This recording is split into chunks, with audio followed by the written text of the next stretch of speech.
یا رسول اللہ تیرے چاہنے والوں کی خیر الصلاۃ والسلام علیک یا رسول اللہ الصلاۃ والسلام علیک یا حبیب اللہ.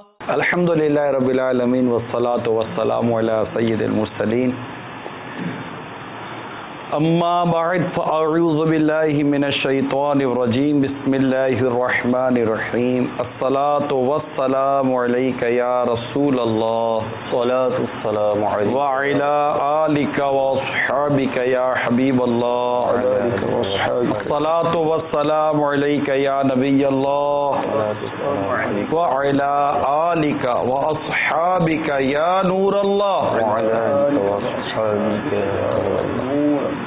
نبی رحمت شفیع امت صلی اللہ تعالی علیہ وآلہ وسلم کا فرمان رحمت ہے، جس نے مجھ پر 10 مرتبہ صبح اور 10 مرتبہ شام درود پاک پڑھا، اسے قیامت کے روز میری شفاعت ملے گی. صلو علی الحبیب صلی اللہ تعالی علی محمد.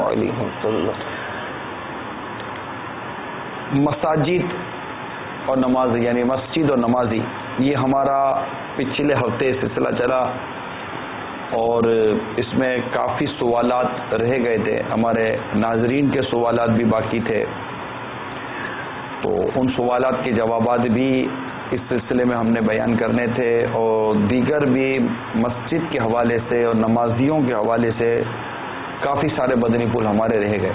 ظاہر ہے کہ یہ ایک بنیادی موضوع ہے. مسلمان کا مسجد کے ساتھ نہ صرف گہرا تعلق ہے بلکہ عقیدت کا تعلق ہے، ادب کا تعلق ہے، احترام کا تعلق ہے، محبت کا تعلق ہے.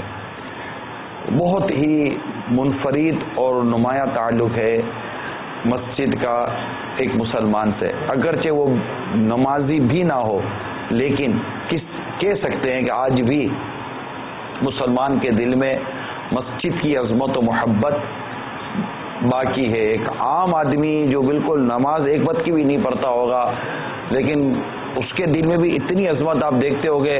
میرا منہ مسجد کی طرف ہے، میں جھوٹ نہیں بولتا ہوں، یہ آپ کو اس کا تجربہ ہوگا. میرا منہ مسجد کی طرف، میں جھوٹ نہیں بولتا. یہ ایک طرح سے اپنی بات کو مضبوط کر کے بیان کرنے کے حوالے سے ہے. تو یہ ایک مسلمان کے دل میں مسجد کی محبت، مسجد کا ادب، مسجد کا مقام و مرتبہ اور احترام کا ایک معاملہ ہے.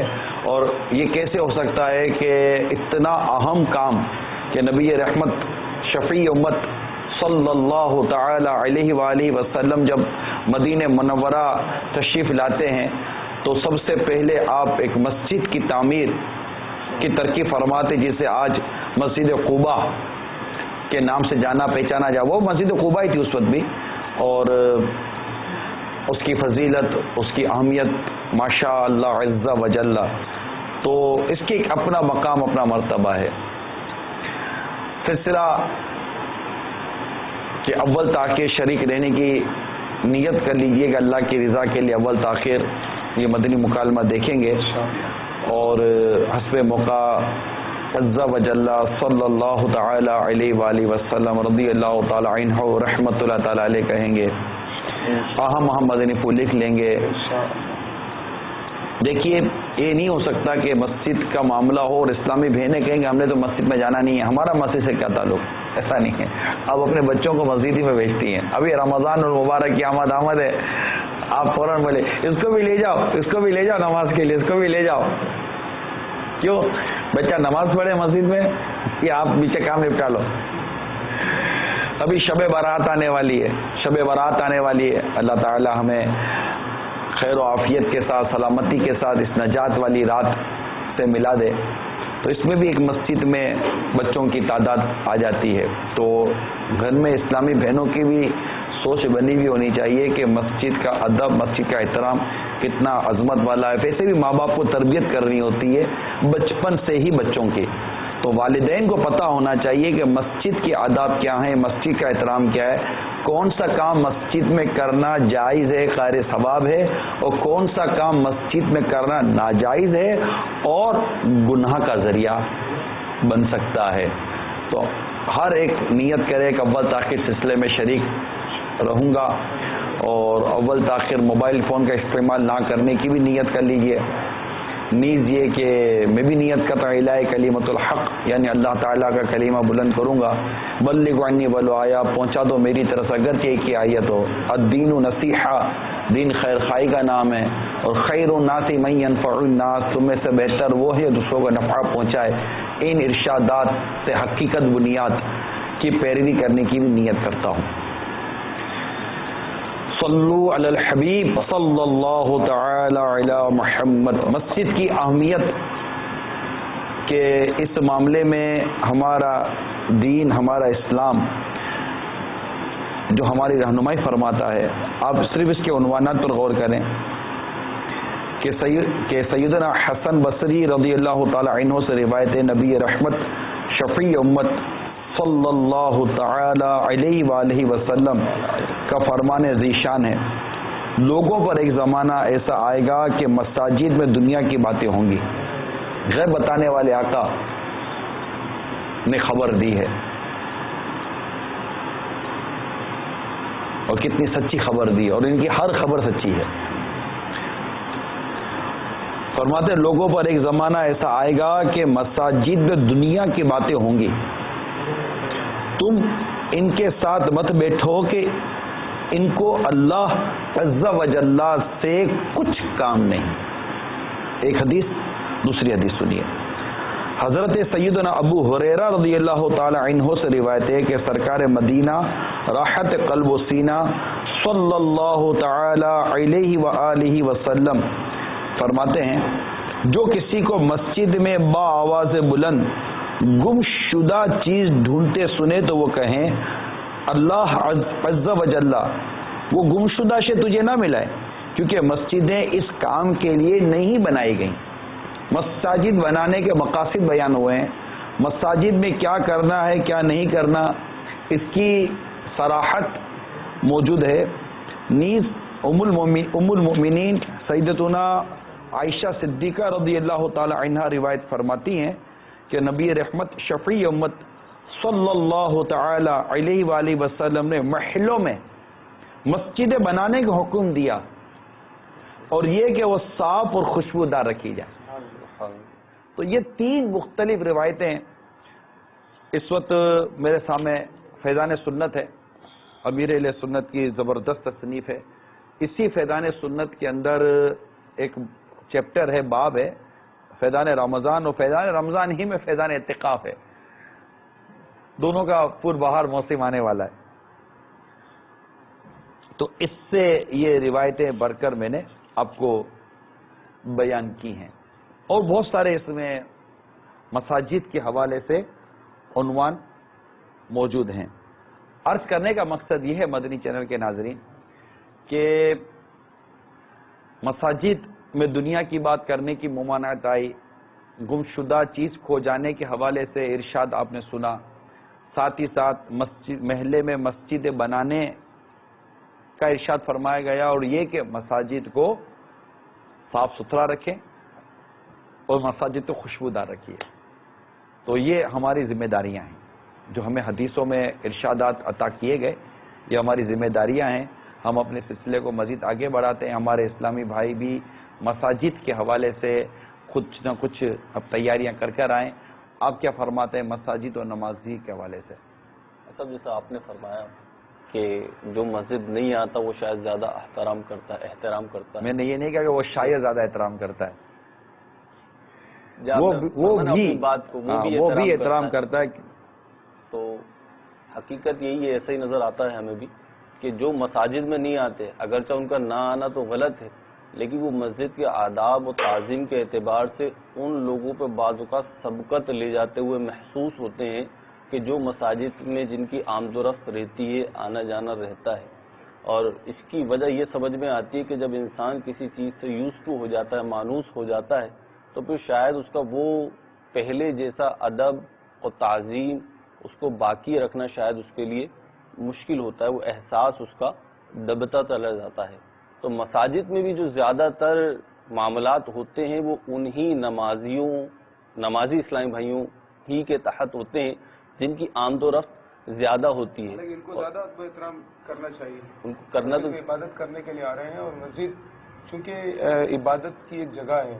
امام اعظم ابو حنیفہ رحمۃ اللہ تعالی علیہ، تو آپ جب درس و تدریس اور تعلیم و تعلم کے معاملات سے فارغ ہو جاتے تھے، اس کے بعد پھر آپ غسل کر کے قیمتی لباس پوشاک گرتن فرماتے، خوشبو لگاتے اور اس کے بعد عبادت میں مصروف ہو جاتے. اور تو اسی لیے مسجد بھی چونکہ عبادت گاہ ہے، عبادت کے لیے مخصوص کی گئی جگہ ہے، تو اس کو بھی ہر قسم کی کراہیت والی چیزوں سے، بدبودار چیزوں سے بچانا چاہیے، محفوظ کرنا چاہیے. یہاں پر ایک بات ہے کہ آپ نے اسلامی بہنوں کے بارے میں فرمایا کہ ان کو بھی مطلب جو ہے ان کی بھی ذمہ داری ہے. تو بالخصوص جو مسجد کے پڑوسی ہیں نا، ایسا وہ دیکھا جاتا ہے کہ ان کی بہت بڑی ذمہ داری بنتی ہے. کہ بعض اوقات یہ دیکھا جاتا ہے کہ مساجد کے ساتھ والے جو گھر ہوتے ہیں وہ صفائی ستھرائی کا خیال نہیں کرتے. مطلب کچرا ہے تو وہ بھی پڑوس میں، مسجد کے پڑوس میں ہے، لیکن وہ اپنی عادت کے مطابق گلی میں پھینک رہے ہیں. مسجد کے گیٹ کے ساتھ ہی کچرے کا ڈھیر لگا ہوا ہوتا ہے جو بدبو کا، گندگی کا سبب اور ذریعہ بن رہا ہوتا ہے. اور اس کی اہمیت احادیث میں بھی مل رہی ہے. بزرگان دین بھی، فاروق اعظم رضی اللہ تعالیٰ عنہ نے فرمایا کہ مسجد اللہ تعالیٰ کا گھر ہے اور نمازی جو ہے وہ اللہ تعالیٰ کی زیارت کرنے والے ہیں. اتنی زیادہ اہمیت جو ہے وہ دلائی جا رہی ہے. ابن عباس رضی اللہ تعالیٰ عنہ کے بارے میں پڑھا، آپ فرماتے ہیں کہ مسجد زمین پر آسمان والوں کے لیے اس طرح چمکدار اور روشن ہے جیسے زمین والوں کے لیے آسمان پر ستارے روشن اور چمکدار. اچھا، اس میں نا یہ جو فرمایا کہ گھر والے، تو یہ ایک معاشرتی علمی ہمارا مجموعی طور پہ ہم نظافت اور پاکیزگی جس چیز کو سمجھتے ہیں وہ اپنے تک محدود رکھتے ہیں اور وہ ظاہر تک محدود رکھتے ہیں. اپنا ظاہری لباس ہمارا اجلا ہوتا ہے، اندر کیا ہوتا ہے وہ ہم جانتے ہیں. پھر اسی طریقے سے ہمارا گھر اپنا صاف کرنے کی کوشش کرتے ہیں، لیکن اپنے پڑوس میں، چاہے وہ مسجد ہو چاہے دوسرے کا گھر ہو، پھر ایسے کرتے ہیں. تو نمازیوں کی جو بات ہو رہی تھی، تو جو عموماً مساجد آتے جاتے رہتے ہیں ان کی طرف سے بعض اوقات ایسی غلطیاں ہوتی ہیں جسے وہ خود اپنے طور پر غلطی سمجھ بھی نہیں رہے ہوتے. یہی موضوع آپ کہ ہم جیسے وہ ہمارے ناظرین جو مسجد میں آتے جاتے ہیں، نماز پڑھتے ہیں، وہ کیا غلطیاں کرتے ہیں مساجد کے اندر، یا وہ کون سی غفلت کا شکار ہوتے ہیں مساجد کے اندر، اس کی نشاندہی آپ فرما رہے ہیں. سب ایک تو ایسے کہ اپنے لیے جب نماز کی جگہ بعض افراد مخصوص کر لیتے ہیں، انہیں اسی جگہ پر بیٹھنا ہے، اگرچہ تعداد میں کم ہوتے ہیں لیکن بہرحال انہوں نے مساجد میں اپنی منتخب کردہ جگہ طے کی ہوئی ہوتی ہیں. بسا اوقات اس کو جگہ کو معین رکھنے کے لیے اپنا رومال وغیرہ رکھ دیتے ہیں اور اسے طے کر لیتے ہیں کہ جناب مجھے بیٹھنا ہے. اسی طریقے سے یہ بھی دیکھنے میں آیا ہے کہ ان کی جگہ پہ کوئی اور بیٹھ گیا ہے پہلے سے آ کے، تو اس کو بھی اٹھانا دیکھنے میں آیا ہے. میں نے دیکھا ہے کہ اس کو اٹھا دیتے ہیں کہ ادھر تو میں بیٹھوں گا. پھر بچوں مگر پھر بھی اگر ایک شخص مسجد میں ایک مقام پر بیٹھے ہیں، جیسے میں مسجد میں اس وقت پہلی صف کے اندر، مؤذن ادھر مطلب پہلی صف میں ہی میں حاضر ہوں اور میں اپنی جو بھی عبادت وغیرہ ہے میں اس میں مشغول ہوں. اب مجھے استنجا وضو وغیرہ کی حاجت ہے اور میں اپنا رومال لگ کر چلا جاتا ہوں کہ میں ابھی آ رہا ہوں، تو کیا اس کی بھی اجازت نہیں دی جائے گی؟ میں نے اس لیے اشکال وارد کیا. اس کے لیے تو اجازت ہے کہ وہ اگر جا رہا ہے عارضی طور پر اور آ گیا، لیکن اس میں بھی اخلاق اور مروت کا تقاضا پھر یہی ہے کہ اگر کوئی بیٹھ گیا اب اٹھائے نہیں لیکن اونٹ کی طرح اپنی جگہ مخصوص کر لینے کی ممانعت. ہاں، اس طرح کے جیسے مستقل کر لینا کہ میں نے بیٹھنا ہی ادھر ہے، تو یہ شرعاً اس کی اجازت نہیں ہے. لیکن ایک بات کرو آپ کی توجہ، بعض تھوڑے موبیدار باشرح اور ایسے مستقل نمازی بھی شاید آپ نے دیکھے ہوں گے کہ جو مؤذن کے ساتھ ہی کھڑے ہوتے ہیں. اچھا، جب یہ آتے نا پیچھے سے تو وہ اگرچہ علماء نہیں ہوتے لیکن ان کے ساتھ بیٹھے کو دیکھے گا نا تو وہ ہٹ جائے گا کہ نہیں یار یہ ہمارے بزرگ ہیں، یہ یہیں آ کر ہمیشہ کھڑے ہوتے ہیں. انہوں نے بھی آنا بھی وہی ہے کہ میرے لیے ماں بدولت کی جگہ خالی کی جائے گی. تو کچھ نہ کچھ تو ہوتا ہی ہے. یہ تو ہوتا ہے صاحب، لیکن جو آپ جو فرمانا چاہ رہے ہیں نا کہ اپنی جگہ مخصوص کر لینا، جی، اس کے بارے میں، اور پھر اگر کوئی آ کر اس مخصوص جگہ پر بیٹھ جائے پھر اس کو اٹھا دینا. پھر ایسا صحیح ہے کسی کو نہیں اٹھایا، لیکن وہ جو جگہ معین کی ہوئی ہے نا اپنے لیے، وہ کچھ پچھلی صف میں ہے یا وہ موزن سے بالکل ہٹ کر کونے میں جا کر ہے، تو پھر یہ فضیلت ترک تو کر رہا ہے نا. کہ فضیلت تو یہی تھی کہ قرب میں بیٹھتا. تو یہ بھی ایک چیز دیکھنے میں آتی ہے. اور کیا نمازی غلطی کرتے اور ہیں؟ پھر ایک اس طریقے سے ہوتا ہے کہ بعض نمازی جو ہوتے ہیں جو مستقل نمازی ہوتے ہیں اور مسجد ان کا ایک ٹیکہ بن چکا ہوتا ہے، پھر وہ حکم ایسے چلاتے ہیں کہ جیسے جو ہے نا یہ مسجد کی سلطنت ان کے سپرد کر دی گئی ہے. کوئی بچہ آ گیا تو اب سب سے پہلے انہوں نے ہی اس سے کلام کرنا ہے، اور اتنی بلند آواز سے کلام کرنا ہے کہ پوری مسجد میں شور مچاتے ہیں، شور گویا کہ مچ جاتا ہے. تو یہ بھی نامناسب بات ہے، اور بعض صورتوں میں تو ناجائز کا پہلو بھی ہوگا. تو اس سے بھی احتیاط کرنی چاہیے. پھر بعض اوقات یہ ہوتا ہے کہ ایسی چیزیں کھا کر آتے ہیں کہ اس سے بدبو ہوتی ہے یا پسینے ہوتے ہیں، تو اس سے بہرحال بچنا چاہیے. جیسے کہ فرمایا کہ امام اعظم ابو حنیفہ رضی اللہ تعالی عنہ عطر استعمال کیا کرتے تھے، اچھا عمدہ لباس استعمال کیا کرتے تھے. بلکہ آپ کے بارے میں تو آتا ہے تہجد کے لیے تو آپ نے خصوصی لباس تیار کیا ہوا تھا جس کی مالیت 1500 درہم تھی. تو نماز کے لیے اس انداز وہ تنہائی میں اپنے گھر پیدا کر رہے ہیں تو اتنا اہتمام ہے. مسجد قرآن کو جانتے تھے نا، وہ ہے نا جب زینت حاصل کرو جب جی مساجد کی یا طرف، بنی آدم خذوا زینتکم عند کل مسجد. تو یہ نماز کی طرف جانا ہے، نماز کی کی طرف تعظیم ہے. کے لیے، نماز کی احترام کے لیے مسجد کی طرف جانا. اس کی زینت حاصل کرنے میں عمدہ لباس بھی ہے، خوشبو کا استعمال بھی ہے. صراط الجنان میں اس کے ضمن میں لکھا کہ ایک لباس ہے واجبی جو ستر عورت ہے وہ تو ہے ہی لازم، لیکن یہاں مراد لباس زینت بھی ہے اور اس میں خوشبو لگانے کو بھی داخل کیا گیا ہے. اچھا مدنی چینل کے ناظرین، ایک آپ سے سوال کرتا ہوں. جو ہمارے نمازی اسلامی بھائی مساجد کی طرف جاتے ہیں کہ بعض اوقات گھر میں نماز پڑھنے کا بھی موقع ملتا ہے، بعض اوقات ہو جاتا ہے، بعض اوقات آدمی گھر میں نماز پڑھ لیتا ہے، مسجد میں بھی جاتے ہیں. لیکن جب آپ کسی جس مقام کو آپ کہتے ہیں کہ کوئی اچھی دعوت ہے جہاں اہم لوگ جمع ہوں گے، وہاں کے لیے جس طرح ہم ایک اہتمام کرتے ہیں کسی جگہ جانے کے لیے، تو کیا ہمیں اس بات کا اندازہ ہے یا یہ بات ہمارے پیش نظر رہتی ہے؟ کر سکے نہ کر سکے یہ ایک الگ بات ہے، کیونکہ میں وجوب کی طرف نہیں جا رہا، ایک خوبصورتی کی طرف جا رہا ہوں، ایک تعظیم و محبت کی طرف جا رہا ہوں، اور ایک عشق کی بات کر رہا ہوں، اور شریعت کو ایک بات پسند ہے اس کی بات کر رہا ہوں کہ کیا مسجد کی طرف جاتے ہوئے یا نماز کی طرف جاتے ہوئے ہم کو اس طرح کا اہتمام کرنے کی کوشش کرتے ہیں کہ اللہ تعالیٰ کے حضور میری حاضری ہے تو اپنے لباس کو بہتر کروں، اپنے انداز کو بہتر کروں، زہ قسمت سر پر امامہ شریف کا تاج سجاؤں کہ امامہ شریف کے ساتھ جب نماز پڑھی جاتی ہے تو وہ بغیر امامے کی نماز سے افضل قرار دی جاتی ہے. تو نماز امام شریف کا تاج سر پہ سجا لوں اور ایک ایسا لباس، کیونکہ رب تعالیٰ کے حضور جب حاضری دینی ہے تو ہم وہ انداز کیوں نہ اختیار کریں جو ہمارے رب کریم کو پسند ہے اور رب کریم کے پیارے حبیب صلی اللہ تعالی علیہ وآلہ وسلم کو پسند ہے. جب ہم، کیونکہ یہ تو عبادت خالی ستن عبادت ہے نماز پڑھیں، ایون کہ آپ تہجد کی نماز اکیلے میں کمرے کے اندر پڑھ رہے ہیں، وہ کوئی بھی نہیں دیکھ رہا، لیکن جس کی عبادت کر رہے ہیں وہ رب تو دیکھ رہا ہے. ٹھیک ہے، تو جب ہم اللہ عز و جل کے حضور نماز کے لیے حاضر ہوتے ہیں تو آج ایک نیت کر لیجئے. اسلامی بہنیں بھی نماز پڑھتی ہیں، اسلامی بھائی بھی نماز پڑھتے ہیں.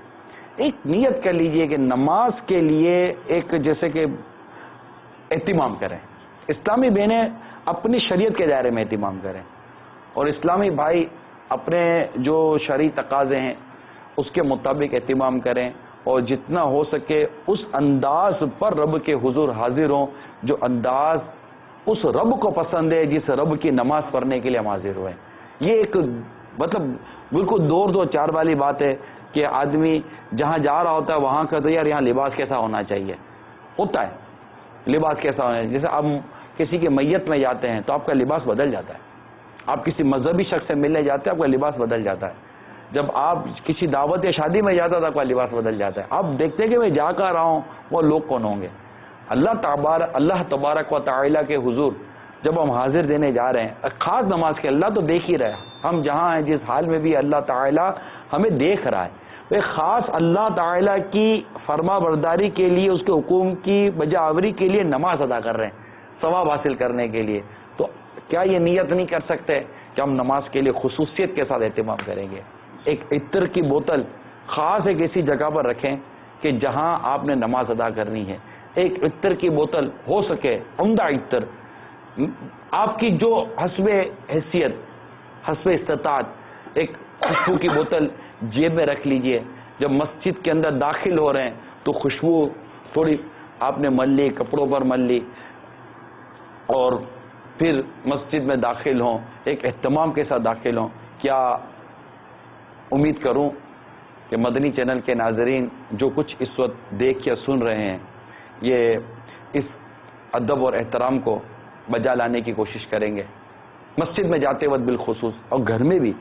اب گھر میں کیا مطلب کہ شلوار فجر میں نماز میں اگر مسجد نہیں گئے تو شلوار پہنی ہوئی ہے، اوپر قمیص پہنی اور بنیان باہر نکلا ہوا ہے، وہ جیسا مطلب وہ کچھ بٹن کھلا ہوا ہے، تو جیسے تیسے ہم مطلب کھڑے ہو کر نماز پڑھی اور نماز پڑھ کر ٹھا کر کے یوں مطلب کہ آئے اور سو گئے. کی بات ارشاد فرما رہے ہیں آپ. تو یہ تو مسجدوں میں بھی دیکھا گیا کہ وہ شلوار پہنی ہوئی ہے اور اس کے اوپر جو پینٹ کے اوپر پہننے والی شرٹ ہوتی ہے نارمل پہن کر آ جاتے ہیں، اہتمام نہیں کرتے. نماز کا اہتمام کیجیے. ایک تو یہ مدنی التجا کرنی ہے آپ سے کہ رب تعالیٰ کی ایک اتنی عظیم عبادت ہے، اتنی عظیم عبادت ہے، اس کو اس کی عظمت کے ساتھ ادا کرنے کی نیت کریں، نمبر 1. دوسرا یہ ہاتھ جوڑ کر التجا کرتا ہوں ایک بار پھر، جب بھی مسجد میں جائیں خدا را موبائل فون بند کر دیں پلیز. میری مدنی التجا ہے، بھولیے گا مت. جب بھی مسجد میں داخل ہو رہے ہیں نا موبائل فون بند کر دیں. یہ نیت ساتھ کر دیں کہ میں دنیا سے رشتہ کاٹ کر، یعنی دنیا سے منقطع ہو کر بس اپنے رب کی طرف جا رہا ہوں. مانند شمع تیری طرف لو لگی رہے، مانند شمع تیری طرف لو لگی رہے، دے لطف میری جان کو سوزو گداز کا، دے لطف میری جان کو سوزو گداز کا. بند کر دیں گے نا، اس میں آپ کے لیے ایک آسانی ہے. یہ وہ ایک مطلب کھلا ہوتا ہے، سائلنٹ بھی ہوتا ہے نا، تب بھی نکالنے کا دل کرے گا کہ کس کی مس کال ہے، کس کا میسج ہے. تو آپ جب بند ہی ہوگا نا تو آپ آزما کر دیکھ لیں. چلیں آپ 72 گھنٹے آزما لیں، 72 آورس ابھی سے 72 گھنٹے یہ ایک پریکٹیکل کر لیجئے کہ آپ موبائل فون بند کر کے نماز پڑھیں. مسجد میں جاتے وقت بالخصوص موبائل فون بند کر دیجئے اور نماز پڑھیے. آپ خود محسوس کریں گے کہ یار موبائل فون بند ہو جانے سے جو ہے نا مجھے نماز میں یکسوئی مل رہی ہے یا نہیں مل رہی. تو امید ہے کہ آپ کو شاید اس سے فائدہ نظر آئے گا، کیونکہ میوزیکل ٹیون ویسے ناجائز ہے. مسجد کے اندر میوزک بجے تو اس پہ شدت میں اور اضافہ ہی ہوگا، اور مسلمان اس کو یقیناً پسند نہیں کرتا کہ مسجد میں میوزک بجے، اس کو تو خاص ناپسند کیا جاتا ہے. تو یہ ویسے ہی ناجائز ہے، یہ بند کر دیا جائے. موبائل فون جلدی جلدی نیتیں کریں اور موبائل فون بند کرنے کے بعد مسجد میں داخل ہونے کی آپ ذہن بنا لیجئے. اور جو مارکیٹوں وغیرہ کے لوگ ہیں ان سے تو التجا ہے کہ ظہر کے لیے جاتے ہیں، عصر کے لیے جاتے ہیں، جن کی دکانیں وغیرہ ہیں وہ موبائل فون اپنی آفس میں اپنی دکان میں رکھ کر چلے جائیں. ویسے ہی راستے میں لوٹ جانے کا اندیشہ رہتا ہے، وضو خانے پر گر جانے، کتنے موبائل پر وضو خانے پر گر جاتے ہیں اور وہ پانی سے وہ غوطہ لگا دیتے ہیں. یہ چند احتیاط عرض کی ہیں، مدنی التجائی کی ہے. اللہ کرے دل میں اتر جائے میری بات. سوالات لیتے ہیں تاکہ ہمارا آج کا یہ خاص سلسلہ ہے جس میں ہم کوشش یہی کریں گے کہ آپ کے زیادہ سے زیادہ سوالات لیے جائیں. یقیناً سوالات اس کے پھر جوابات اور جوابات کے تحت نہ جانے بعض اوقات کچھ گفتگو کا سلسلہ رہتا. سوال چلائیے. محمد ظاہر اتاری پاک حسنی کابینہ میاں والی سے عرض کر رہا ہوں. حضور آج کے موضوع کے حوالے سے میرا سوال یہ ہے، ایک مسجد ہے ہمارے ہاں جس کے فنائے مسجد میں امرود اور انار وغیرہ کے درخت ہیں، تو عام لوگ یا نمازی وغیرہ یہ پھل وغیرہ کھا سکتے ہیں یا نہیں، اور انتظامیہ کا اس حوالے سے کیا کردار ہونا چاہیے، اس بارے میں رہنمائی فرما دیجیے. السلام علیکم ورحمۃ اللہ وبرکاتہ. وعلیکم السلام ورحمۃ اللہ وبرکاتہ. جی حضور کیا فرماتے ہیں؟ مسجد میں اگر کوئی درخت ہے اور پھلدار درخت ہے یا ویسے ہی درخت ہے تو اس کے لیے حکم یہ ہے کہ اس میں یہ دیکھا جائے گا کہ اس کو لگایا کس نے ہے اور کس مقصد کے لیے لگایا ہے. اگر جس نے لگایا ہے اگر تو اس نے اپنے لیے لگایا ہے کہ میں اپنے لیے لگا رہا ہوں تو درخت کا مالک وہی ہوگا، لیکن اس کو حکم ہوگا کہ یہ اپنے درخت کو کاٹ دے. مسجد میں اس طرح کا تصرف اپنی ذات کے لیے کرنے کی اجازت نہیں ہے. اور اگر اس کی کوئی نیت نہیں تھی یا وقف کے لیے لگایا ہے تو پھر یہ وقف کے لیے تصور کیا جائے گا. پھر اس سے جو پھل آئیں گے وہ مسجد کے لیے استعمال ہوں گے، یوں کہ ان کو بیچ دیا جائے اور ان کو بیچنے کے بعد جو ان کی آمدنی ہو اس کو جو ہے وہ مسجد کے امور میں خرچ کیا جائے. یعنی اگر کوئی درخت لگا دے جی اور مسجد کے لیے کیا، اور مثال کے طور پر مفتی صاحب اگر وہ یہ نیت کرتا ہے کہ اس سے جو بھی پھل آئے گا وہ نمازی وغیرہ کھاتے رہیں اور عام مسلمان اس سے استفادہ کرتے رہیں. اگر اس نے لگایا اس لیے کہ نمازی کا ہے تو اس کے لیے یہ ہے کہ وہ اپنی جگہ پر لگائے اور نمازیوں کو کھلائے. مسجد میں تو اس کو لگانے کی اجازت ہی نہیں ہے نا. یعنی اگر اپنے لیے لگائے گا تو اس کے لیے یہ حکم ہے نا کہ اس کو کاٹ لے کہ مسجد کی زمین کیوں استعمال کر رہا ہے اپنی ملکیت کے لیے. تو اس لیے تو اس کو لگانے کی اجازت ہی نہیں ہے، اور نہ ہی مسجد میں اس طرح درخت لگانے کی اجازت ہے کہ وہ لوگوں کے پھل کھلانے کے لیے لگایا جائے. اور اب اگر اس نے لگا لیا، لگا ہوا ہے، تو اس کا حکم پھر یہی ہے کہ اگر اپنے لیے لگایا تو مالک یہی قرار پائے گا، حکم یہ ہوگا کہ یہاں سے اس کو کاٹ لے. جی اگر اس کو کاٹے نہیں بلکہ مسجد ہی کو مطلب کر دے ترکیب، تو اس میں پھر یہ دیکھا جائے گا کہ مسجد کے اندر اصل میں یہ ہے کہ جو عموماً فنا ہوتا ہے اس میں بعض لوگوں نے لگائے ہوئے ہوتے ہیں، تو اس میں مسجد میں لگانے کی اس کی کوئی ضرورت نہیں ہے، بلکہ بعض اوقات جو ہے وہ مسجد کے لیے وہ جو ہے وہ کچرے کا سبب بنتا ہے، پتے گرتے ہیں اور صفائی ستھرائی اس میں کام بڑھتا ہے. ٹھیک ہے، دوسرا سوال چلائیے.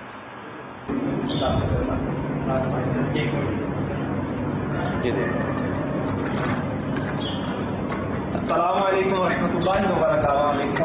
کیسے آپ مجھے پانی پی رہے ہیں، آپ نے کی جاتی یہ ضروری نہیں ہے. چلیے آئیے نگران شورا کی بات میں سوال کرتے ہیں. السلام علیکم ورحمۃ اللہ وبرکاتہ. پیارے نگران شورا کی بارگاہ میں سوال کرتے ہیں کہ الحمدللہ عز وجل ہمارے مدنی قافلوں کا جب سفر ہوتا ہے تو اس وقت بھی ہمارا ایک مدنی قافلہ بھی سے سفر کرتا ہوا عمان کے شہر شناز کے اندر حاضر ہے. تو اس وقت ہم اس مسجد میں ٹھہرے ہوئے ہیں، تو ہر مسجد کے اندر تقریباً نمازیوں کے پینے کے لیے پانی رکھا ہوتا ہے. تو کیا اس پانی کو مدنی قافلے والے اسلامی بھائی یا عاشقان رسول جو ہیں اس کو استعمال کر سکتے ہیں؟ تو آپ پلیز اس بارے میں شرعی رہنمائی عطا فرما دیجیے اور بلا حساب مغفرت کی دعاؤں سے بھی نواز دیجیے. جزاک اللہ خیرہ. السلام علیکم ورحمۃ اللہ وبرکاتہ. وعلیکم السلام ورحمۃ اللہ وبرکاتہ. اللہ تعالی ہم سب کی بے حساب مغفرت فرمائے. یہ کولر کافی مساجد میں بالخصوص عرب ممالک میں جائیں یا دیگر اور کئی ممالک میں جائیں دیکھے جاتے ہیں. ہمارے یہاں تو وضو خانے سے ہی نہیں بن پاتے، بیچارے کولر کیا رکھیں گے، ٹھنڈے پانی کے کولر مشکل ہو جاتا ہے. لیکن یہاں بھی ہو سکتا ہے کہ بعض مساجد میں رجحان ہو، وہاں ہے وہاں ہے. اب یہ کہ جو نماز کے جو اب دیکھیں مدنی قافلے والے ایسے تو ہیں نہیں کہ وہ مسجد میں گئے اور مسجد میں یہ صرف جا کر سوتے ہیں، نماز نہیں پڑھتے. یہ نمازیوں کے لیے تو مدنی قافلے والے بھی نمازی تو ہیں نا. لیکن اب یہ رکھا کس نے؟ پہلا سوال تو یہ، جیسے کہ ابھی آپ نے جو درخت کی بات کی، یہ رکھا کس نے ہے یہ دیکھا جائے گا. اور رکھنے والے نے کن کن کے لیے، کیونکہ ایک فریج رکھا گیا، پھر فریج کے اندر جو پانی رکھا گیا، یہ پانی رکھنے والے کون ہیں؟ کیا مسجد کی کمیٹی جو چندے سے پانی رکھ رہی ہے، یا ایک کوئی خاص لوگ ہیں جنہوں نے پانی رکھا ہے اور انہوں نے کیا کہہ کر رکھا ہے کہ یہ کون استعمال کر سکتا کون استعمال نہیں کر سکتا؟ تو یہ ایک بحث ہے، اپنے مفتی صاحب سے اس کا حل لے لیتے ہیں. آپ ارشاد فرما دیں. جو مساجد یا مساجد کے ساتھ رکھے جاتے ہیں، عموماً تو جو مساجد کی ایریا میں رکھے جاتے ہیں فنائے مسجد میں، وہ نمازیوں کے لیے ہوتے ہیں. نمازی اس کو استعمال کر سکتے ہیں، اور لوگ وہاں فریج میں جو ٹھنڈا پانی بوتل کوئی چیز رکھ دی ہے تو اس کا ایک عام سا مصرف یہی ہے کہ انہوں نے نمازیوں کے لیے رکھا ہے. کیونکہ کوئی شخص جو ہے وہ اپنے لیے یا کسی اور کے لیے وہاں آ کر نہیں رکھے گا. وہ ایک سمجھنے والی بات ہے اور انڈرسٹوڈ بات ہے کہ نمازیوں کے لیے ہے. ہاں اب اس میں یہ ہے کہ اگر کسی نے کوئی لکھا ہوا ہے کہ بھئی یہ ان کے لیے ہے یہ ان کے لیے ہے یا کوئی ایسی شرط لگائی ہوئی ہے تو وہ پھر ایک الگ صورت ہو سکتی ہے. اگر آؤٹ سائڈر کے لیے رکھتے ہیں جی تو کیا مسجد کی بجلی کے ساتھ مسجد فنائے مسجد کی جگہ میں فریج رکھ کر ہم یہ کہہ سکتے ہیں کہ باہر والا بھی آ کر اس کو استعمال کر سکتا ہے؟ اس میں دو صورتیں ہیں. اس میں ایک صورت تو یہ ہے کہ مسجد کی بجلی کے ساتھ یوں جو ہے وہ فریج جوڑ دیا کہ یہ مسجد ہے، باہر گلی میں فریج رکھ دیا کہ اب اس میں مسجد کی بجلی استعمال ہو رہی ہے اور مسجد کا جو اخراجات ہیں وہ چندے سے کیے جاتے ہیں. اب اگر چندہ دینے والوں کو یہ پتہ ہے، یہ معروف ہے کہ جیسے آپ فرما رہے ہیں عرف ہے رواج ہے وہاں پہ ایسا ہوتا ہے. مسجد کے اندر تو دیکھا، مسجد کے اندر تو عرف ہے رواج ہے، باہر کا میں نے نہیں دیکھا. تو اگر باہر رکھا ہوا ہے جیسے فرض کہ میں نیکی کرنا چاہتا ہوں، ثواب کمانا چاہتا ہوں کہ کوئی بھی روڈ سے گزرے تو پانی پی لے، اب میں مسجد والوں کو بولوں کہ بھئی اس کا کنیکشن آپ لگا دیں تو اس کی اجازت نہیں ہوگی. اور جو مسجد میں رکھا ہوا ہے تو وہ مسجد والوں نے رکھوایا ہوتا ہے یا کسی نے رکھا ہوا ہوتا ہے تو عرفاً اس کی اجازت نمازیوں کی سہولت. جیسے ہمارے عموماً کولر رکھے جاتے ہیں ٹھنڈے پانی کے کولر، تو یہ مطلب کہ منرل واٹر کی چھوٹی چھوٹی یہ کٹوریاں ہوتی ہیں باہر ملتی ہیں، تو یہ منرل واٹر کی کٹوریاں ہوتی ہیں چھوٹی چھوٹی سی، اور وہ مطلب کہ وہ عموماً رکھ دی جاتی ہیں اور ایک ایک نمازی کے لیے جہاز میں پیسنجروں کو بھی یہ ملتی ہیں. ٹھیک ہے، سوال سنائیے. میں یہ کہہ رہا ہوں فجر کی نماز میں خاص کر کے جب نمازی آتے ہیں تو وہ بستر سے اٹھ کے سیدھے نماز کے لیے آ جاتے ہیں. ان کے بدن میں بو ہوتی ہے، ان کے کپڑوں میں بو ہوتی ہے، وہ اور آ کے جب آتے ہیں مسجد میں تو جب مسجد کی طرف جا رہے ہوں تو ایک دم بو کا بھبکا اٹھتا ہے اس طرف سے. یہ فجر کی نماز کا ذکر ہے، تو مہربانی کر کے اس پہ ذرا روشنی ڈالیں کہ نمازی صبح فجر کی نماز کے لیے کیا اہتمام کر کے آئیں. فجر کی نماز اللہ تعالیٰ نے بڑی اس کی اہمیت دی ہے اور یہ اس کے فرشتے نازل ہوتے ہیں دیکھنے کے لیے، اور اسی میں ہم سب بندے ہوتے ہیں. اسی نمازوں میں ہم بڑے کپڑے صاف پہن کے آ جاتے ہیں، صاف ستھرے ہو. اس پہ روشنی ڈالیں، بڑی مہربانی ہوگی. آپ نے تو ہمیں روشنی کا فرمایا، آپ نے پوری ٹیوب لائٹ جلا دی ہے اس مسئلے کے اوپر. اور یہ ایک واقعی جو حساس طبیعت والے ہیں، اس چیز کا خیال اور لحاظ رکھنے والے، ان کے لیے یہ قلبی ایک اذیت ہے کہ اس طرح مطلب کہ لوگ نماز کے لیے مسجد میں آ جاتے ہیں. تو مدنی التجا ہے، ایک بار پھر ہم مدنی التجا کرتے ہیں سائل محترم کی بات کو آگے بڑھاتے ہوئے کہ پلیز نماز کے لیے اہتمام کیا کریں. اسپیشلی جب مسجد کے لیے جائیں تو واقعی اہتمام کریں، کیونکہ مسجد میں اگر بدبو آئے گی تو اس سے نہ صرف نمازیوں کو بلکہ فرشتوں کو بھی تکلیف ہوتی ہے. لہذا مسجد خوشبودار رکھنے کی میں نے حدیث ابتدان بیان کر دی. آنا ہی جائز نہیں ہے ایسی بدبو کے ساتھ. اگر ایسی بدبو آ رہی ہے تو مسجد کا داخلہ حرام ہے. یہ جی ہاں جھٹکا مت کھائے گا، حرام ہے، چاہے وہ منہ سے آتی ہو، کپڑوں سے آتی ہو، کہ بدن سے آتی ہو، یا آپ کے ساتھ کوئی ایسی چیز ہے جو بدبودار چیز ہے تو اس کو مسجد میں لانا شرعاً جائز نہیں ہے. اب اندازہ کیجئے کہ گوشت، کچا گوشت، جی اس کی کتنی مطلب ہلکی سے ہلکی جو ہے نا وہ ایک بو ہوتی ہے. سید اعلیٰ حضرت نے فرمایا کہ اس کی خفیف بو ہوتی ہے، اس کو بھی اندر لانے کی اجازت نہیں. وہ ہمارا جو پچھلے سلسلے میں بات ہوئی تھی نا کہ غور کریں تو انسان کی طبیعت جن چیزوں سے کراہیت کرتی ہے ان چیزوں سے روکا جا رہا ہے.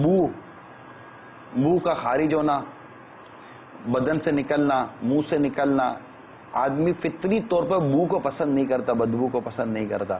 تو بدبو مسجد سے دور رہے، مسجد میں نہ رہے. ایون کہ استنجا خانہ بھی اتنی دور رہے کہ جس کی بو مسجد میں داخل نہ ہو. ورنہ ہم ایک مسجد میں نماز پڑھتے تھے، مجھے بالکل اس کی یہ تو فیلنگ والی بات ہے، تو ماضی کی بات کر رہا ہوں. تو باقاعدہ نماز پڑھتے ہوئے استنجا کھانے سے جو بدبو کا جو عجیب بدبو آتی تھی، ایگزاسٹ لگائے تھے انہوں نے.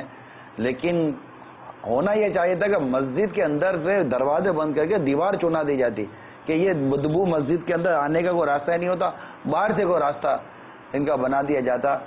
تو یہ خود اپنی مطلب کہ پریکٹیکل چیزیں. تو یہ چیزیں تو اسی طرح دھول مٹی شور بہت ساری ایسی چیزیں جن سے انسان فطری طور پر اس کو پسند نہیں کرتا. اب عبادت کرنی تو عبادت میں یکسوئی چاہیے.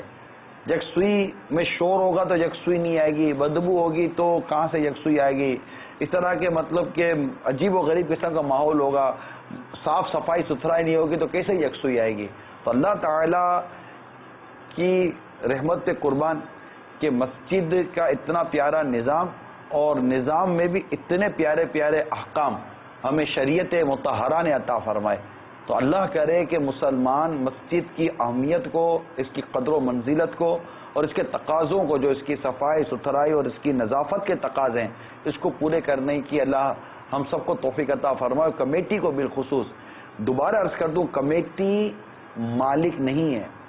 کمیٹی کا چیئرمین, انتظامیہ کا چیئرمین یا مسجد مجلس کا چیئرمین ہو یا نگران ہو یا جو بھی ہے, یہ مالک نہیں ہے. یہ صرف اور صرف مسجد کے معاملات کو اسی حد تک استعمال کر سکتے ہیں جس حد تک ان کو شریعت نے اجازت دی ہے. یہ جو آپ فرما رہے ہیں نا کہ دھول مٹی والا, یہ دھول مٹی والا جو معاملہ ہوتا ہے یہ عموماً ہوتا ہی انتظامیہ کی غفلت کی وجہ سے, کہ فرضیہ کے انتظامیہ کے کوئی صاحب ہیں جو متولی ہیں, وہ آتی ہفتے بعد ہیں. اب وہ آئے جمعے میں, جمعے والے دن تو ویسے ہی مسجد چمک رہی ہوتی ہے. اب اگر اس کو نمازی شکایت کریں تو وہ اس بات کو ماننے کے لیے تیار نہیں ہوتے. وہ بولتے خواہ مخواہ لوگ اعتراض کرتے ہیں.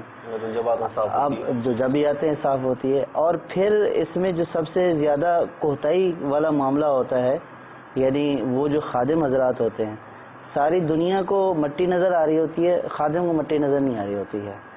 سارے لوگ اعتراض کر رہے ہوتے ہیں کہ دریوں سے بدبو آ رہی ہے, کمیٹی کو بدبو نہیں آ رہی ہوتی ہے. اب اس کا کیا حل ہوگا؟ کمیٹی سچا کرے گی تو پتہ چلے گا نا کہ دری سے بدبو آ رہی ہے نہیں آ رہی ہے. گزر جاتے نہیں آتے. تو اچھا, اب ان کو بے صفائی چاہیے. اب ان کو یہ نہیں پتا کہ انہوں نے اپنے خادم کو صفائی سے متعلق ہدایات کیا دی. اب دیکھیے کہ کوئی بھی شخص اپنے گھر میں یہ نہیں چاہے گا کہ جو اس کا جو جہاں پہ برتن دھوتا ہے وہاں پہ پوچھا جو ہے وہ پانی گرائے اور وہاں سے پوچھا جو ہے وہ کر کے فرش کے اوپر مارے, بلکہ خوشبو ملائی جاتی ہے, اچھے وہ ایسڈ وغیرہ استعمال کیے جاتے ہیں, پرفیوم وغیرہ. مسجد کا کیا ہوتا ہے, مسجد کے خادم صاحب کی ذمہ داری ہے صفائی کرنی ہے. اس نے اٹھایا پوچھا, وضو خانے کا نل کھولا اور پانی نیچے گرا تو اس نے پوچھے کو نیچے ڈال دیا.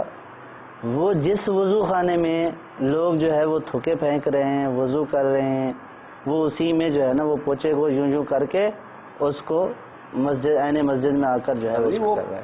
بالٹی لے جائے نا صاف پانی کی, میں ایک مثال دے رہا ہوں, صاف ستھرے پانی کی بالٹی خادم مسجد میں پوچھا لگانے کے لیے لے جائے اور اس کے ہاتھ میں اتنا بڑا پوچھا وہ ڈنڈے کے ساتھ جو لگا ہوتا ہے, اس جو پوچھے کو پہلی دفعہ جب وہ پانی میں ڈوبے گا نا کہ اس سے میں مسجد صاف کروں گا, وہ پوچھے سے اتنا میل نکلے گا کہ وہ پانی اپنی اصل صورت ہی بدل چکا ہوگا. تو یہ ایسا بھی نہیں کہ پہلے پوچھے کو دھو کر اس کو صاف ستھرا کیا جائے پھر صاف ستھرے پانی کے ساتھ دی جائے. بہت خوبصورت بات کی آپ نے کہ مؤذن جو ہمارے ہوتے ہیں مساجد کی, جن کو خدمت صفائی ستھرائی جن کی ذمہ داری ہے, ان کو صفائی ستھرائی کا طریقہ سیکھنا چاہیے کہ یہ عام جگہ کی نہیں, اللہ کے گھر کی صفائی ستھرائی کے لیے مخصوص کیے گئے, یعنی بیت اللہ مسجد کے لیے گئے گئے, اور نمازیوں کے لیے مساجد صاف رکھی جائیں, معتکفین کے لیے مساجد صاف رکھی جائیں. کچھ اس کی تو باقاعدہ ہمیں تحقیق کی گئی ہے. تو آپ بھی سیکھیے اور کمیٹی کو چاہیے, مسجد انتظامیہ کو چاہیے کہ مؤذن کے اپنے اصول ہیں. اور کل میں دیکھ رہا تھا غالباً, ہاں کل تقریباً 4 بجے کے 3:30 4 بجے کے آس پاس یہ مدنی چینل پر سلسلہ آ رہا تھا ریپیٹ, دارالفت اہل سنت, کفیل بھائی تھے. یہ مؤذن کے حوالے سے اتنی خوبصورت بات کر رہے تھے, بہت خوبصورت بات کر رہے تھے مؤذن کے حوالے سے, کہ وہ اذان دینے کے حوالے سے کہ وہ داڑھی منڈا اگر اذان دیتا ہے تو کیا. خالی انہوں نے نفس مسئلہ نہیں بتایا, انہوں نے باقاعدہ بہت خوبصورت بات کی کہ اذان ایک باقاعدہ ایک عمل ہے, مؤذن ایک باقاعدہ منصب ہے کہ اس کی آواز پر لوگ نماز کے لیے آ رہے ہیں, اور لوگ کہہ رہے گئے اس سے بلا لیا تو ٹائم ہو گیا. مطلب اس کی آواز پر تو لوگ سحری اور افطاری پر مدار رکھتے ہیں, بہت ساری چیزیں ہوتی ہیں. حالانکہ اذان نہ روزہ بند کرنے کے لیے نہ روزہ کھولنے کے لیے, اذان فجر کی نماز کے لیے اور اذان مغرب کی نماز کے لیے، جو رمضان مبارک میں بالخصوص ہوتا ہے. تو یہ ذمہ داری سمجھنے کی کوشش کیجیے. مسجد کی کمیٹی سے، مسجد کی انتظامیہ سے، مسجد کے اسلامی بھائیوں سے، جو دعوت اسلامی والے ہوں یا دعوت اسلام محبت کرتے ہیں، میں تمام عاشقان رسول سے مدنی التجا کرتا ہوں جو مسجد چلا رہے ہیں، مسجد کے چندے لے رہے ہیں، مسجد کی تعمیرات میں حصہ لے رہے ہیں، مسجد کے انتظامات کو دیکھ رہے ہیں، صفائی ستھرائی، اسپیکر، امام حضرات، خطیب حضرات، مؤذن، خادمین وغیرہ، سب کے بجلی کے، گیس کے، استنجا خانے، وضو خانے، جو بھی آپ انتظام مسجد کا دیکھ رہے ہیں، مدنی التجا کرتا ہوں برائے کرم برائے کرم برائے کرم ایک بار آپ کی کمیٹی یا آپ کے جو بھی ذمہ داران ہیں، ایک بار پلیز وقت نکال 12 منٹ نکال لیجیے، بس صرف 12 منٹ دارالفتہ اہل سنت ہی میں چلے جائیں، کسی بھی مفتی اسلام کے پاس چلے جائیں، اہل سنت کے کسی مفتی کے پاس چلے جائیں بس، اور جا کر آپ اپنی ذمہ داریوں کی ان رائٹنگ لے لیجیے کہ ہم مدینہ مسجد ہے، بقی مسجد ہے، فیضان مدینہ، جو بھی آپ کی مسجد ہے، اس مسجد کی ہمیں الحمدللہ خدمت و سعادت نصیب ہوئی ہے. اس کے چندے کے حوالے سے، اس کے امام کا تقرر کرنے کے حوالے سے ہمارے لیے کیا حکم ہے. تو ظاہر ہے اب آپ خود غور کریں کہ امام اگلا امامت کا اہل ہے یا نہیں ہے. یہ کیا مسجد کی کمیٹی سمجھتی ہے کہ وہ اس بات کی اہل ہے کہ امام کا تقرر کر سکے. آپ صرف قرات سنیں گے، بہت اچھی قرات کری بھائی، اتنی اچھی آواز میں تلاوت کری کہ بس اسی کو امام ہونا چاہیے. لیکن کیا امامت کے لیے اچھی قراءت یا اچھی آواز سے قرآن پڑھنا ہی اس کی اہلیت کے لیے کافی ہے؟ نہیں. امامت کی اہلیت کے بہت سارے اصول ہیں، طریقہ کار لکھے ہوئے کہ ایسا ہوگا تبھی امامت کا اہل ہوگا، اور وہ عموماً کمیٹی کو نہیں پتا ہوتا. اب یہ رمضان شریف تشریف لا رہا ہے تو ابھی تو میرے خیال سے ان کو ضرور دارالفتہ جانا چاہیے، کیونکہ تراویح کے معاملات ہوتے ہیں، حافظ کا تقرر ہے، اس میں کتنی غلطیاں آ سکتی ہیں. تو اس طرح تو یہ نکالنے کا سلسلہ شروع ہو جائے گا. لیکن تراویح کے معاملے میں بہرحال اس بات کا، تراویح میں بھی یہی ہوتا ہے، جیسے یہ توجہ دلا رہے ہیں نا، تراویح میں بھی کمیٹی صاحب کا صدر جو ہے وہ اپنے کاروبار سے مصروفیت نکال کر آ گئے ہیں جی، حافظ صاحب کو دیکھنے کے لیے آ گئے ہیں جی، پڑھیے قرآن پاک. حافظ صاحب نے طرز لگا کر پڑھ دیا. اب اس طرز میں پڑھنا بھی جائز تھا یا نہیں، تو اب جی ٹھیک ہے، یہ اوکے ہیں. یہ بہت اگر کمیٹی نے اگر یہ طے کیا ہے کہ ہمارے یہاں جو حافظ صاحب ہوں گے وہ 6 فٹ 3 انچ کے ہوں گے، تو چلو اب سمجھتے گا، اب اسٹیپ لے آئیں گے، 6 فٹ 3 چیک کریں گے، بولے گا یار ٹھیک ہے یہ ہمارے لیے قد کے حساب سے چلو چلیں گے. لیکن یہ قد کا تو کوئی امامت کی اہلیت نہ اہلیت سے کوئی تعلق نہیں ہے ایز سچ. تو مدنی التجا ہے، برائے کرم سمجھنے کی کوشش کیجئے کہ مسجد صرف مسجد چلانے والے ہی سے نہیں. اب میں تھوڑا سا 2 قدم آگے بڑھ جاتا ہوں. جو بھی چندے کا کام کرتے ہیں نا، چاہے وہ ویلفیئر چلاتے ہیں، خواہ وہ برادریاں چلاتے ہیں، خواہ وہ ہسپتال چلاتے ہیں، جو بھی اس طرح کے ادارے چلاتے ہیں جن میں چندہ انوالو ہے، آپ کتنی اچھی انگلش بولتے ہیں، کتنی شہرت ہے، کیسے جنٹلمین کہلاتے ہیں، لیکن شریعت کے احکام چندے کے حوالے سے کچھ اور ہیں، وقف کے احکام کچھ اور ہیں. اللہ تعالیٰ کے لیے جو شے وقف ہو جاتی ہے اس کے احکام کچھ اور ہیں، جو لوگ چندہ دے دیتے اس کے احکام کچھ اور ہیں. برائے کرم یا تو اپنے ساتھ کسی صحیح سنی عالم کو اپنی کمیٹی کا حصہ بنائیے، اپنی مجلس کا حصہ بنا دیجئے. امام صاحب ہی اگر ماشاءاللہ اگر ایسے ہیں تو انہی کو لے لیجئے، مگر ان سے پھر ایسے فیصلے مت کرائیے جیسے نمازی ان کے متعلق پھر کلو کار کریں، یہاں تھوڑا سا سائیڈ ایفیکٹ آئے گا. تو یہ خالصتاً دینی منصب ہے. مسجد کی کمیٹی کا بھی جو نظام ہے نا، انتظامیہ، یا یہ خالصتاً دینی کام ہے. یہ آپ کا کاروبار یا تجارت ہے ہی نہیں، بلکہ بہترین بقعہ زمین بازار اور بہترین بقعہ زمین یہ مسجد کو قرار دیا گیا ہے. اور تو اچھا مسجد پہ تو ویسے تجارت کرنے کی اجازت نہیں ہے، تو یہ تجارت والی یا کاروبار والی جگہ ہی نہیں ہے جہاں آپ کی ایکسپرٹیز کام آئیں گی. یہ خالصتاً دینی کام ہے، مذہبی معاملہ ہے، خالصتاً مذہبی معاملہ ہے. تو مذہبی معاملے میں جب بھی کلام کرنا ہو، اب یہاں آپ سمجھیں کہ میں اپنی گفتگو کا دائرہ کار کتنا وسیع کر رہا ہوں. ہر عاشق رسول، ہر مسلمان اس پر غور کر لے. جب آپ کسی بھی دینی، مذہبی یا اسلامی پوائنٹ آف ویو پر کلام کرنے کے لیے جا رہے ہیں، رک جائیے، برائے کرم رک جائیے. اپنی زبان کو اور اپنی قلم کو کسی مفتی کی تفتیش سے گزار دیجئے، اس کے بعد آگے بڑھیے گا. کہیں ایسا نہ ہو کہ آپ کی قلم، آپ کی زبان قیامت کے روز رسوائی کے کٹھیڑے میں لا کر کھڑا کر دے. یہ مدنی التجا ہے ہر اس سے جو کلام کرتا ہے، ہر اس سے جو قلم سے چلتا ہے، ہر اس سے جو مطلب جس کی بات سنی جاتی ہے، دیکھی جاتی ہے، سمجھی جاتی ہے، چاہے وہ SMS کا تعلق ہو، خواہ وہ آپ کے آرٹیکل کا تعلق ہو، خواہ وہ آپ کے بیانات کا تعلق ہو، خواہ وہ آپ کی کمیٹی کا ہو. دینی بات جب بھی آپ کرنے جائیں، مذہبی بات جب بھی کرنے جا رہے ہیں آپ، بالخصوص بالعموم تو ہر بات ہماری شریعت ہی کے مطابق ہونی چاہیے، لیکن جب شریعت اور اسلام اور دین اور مذہب کے بارے میں کوئی بات کرنے جا رہے ہیں، میری مدنی التجا ہے آپ سے کہ اس کے لیے براہ کرم کسی نہ کسی اپنے ساتھ اہل علم کو، مفتی کو، صحیح عالم صاحب کو اپنے ساتھ ملائیے. ایک بار صرف مشورہ کر لیجئے کہ یہ بات میں کر دوں، اس کے بعد آگے بڑھیے کہ کیا آیا بات درست ہوتی ہے، کیا شریعت نے آپ کو وہ بات کرنے کی اجازت دی ہے کہ آپ اس کو لاؤڈلی بات کریں، اس کی تشہیر کریں، اس کو مشتہر کریں. ان تمام تر پہلو پر غور کر لیجئے گا، اس کے بعد آگے بڑھیے کہ ایک دن مرنا ہے، آخر موت ہے، کر لے جو کرنا ہے، آخر موت ہے. حساب کتاب، یوم حساب، اس کو یاد رکھیے گا. دنیا میں بندہ بازوں کا نکل جاتا ہے، لیکن قیامت کا حساب ہے. بروز کے مالک یوم الدین، روز جزا کا مالک. تو ڈرنا چاہیے، اللہ تعالیٰ سے ڈرنا چاہیے اور اللہ تعالیٰ ہی سے ڈرنا چاہیے. اس کا خوف حقیقی معنوں میں دل میں آ گیا، سب مدینہ مدینہ ہو جائے گا. باپا کا گلدستہ آئیے دیکھتے ہیں، باپا کا گلدستہ دیکھتے ہیں، امیر سنت کیا فرماتے ہیں.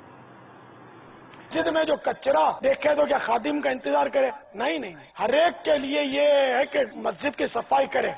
میرے پیارے آقا صلی اللہ تعالی علیہ وآلہ وسلم سے بھی ثابت ہے کہ مسجد کا غبار ہٹانا. چنانچہ ایک روایت ہے، نبی مکرم صلی اللہ تعالی علیہ وآلہ وسلم مسجد کے غبار کو کھجور کی شاخ سے صاف کرتے تھے. تو یوں مسجد کی صفائی کرنا یہ سعادت کی بات ہے. اور سبحان اللہ، مسجد کی صفائی کا تو کیا رتبہ ہے. ایک بہت پیاری روایت ہے جو مختلف الفاظ کے ساتھ مختلف کتابوں میں، چنانچہ جنت میں لے جانے والے اعمال صفحہ نمبر 106 پر ہے، مکتبۃ المدینہ کی کتاب ہے. حضرت سیدنا ابن عباس رضی اللہ تعالی عنہما فرماتے ہیں، ایک عورت مسجد سے گرد و غبار صاف کیا کرتی تھی. جب اس کا انتقال ہوا تو اللہ عز و جل کے محبوب دانہ غیوب منزہ عن العیوب صلی اللہ تعالی علیہ وآلہ وسلم کو اس کی دفن کیے جانے کی خبر نہ دی گئی.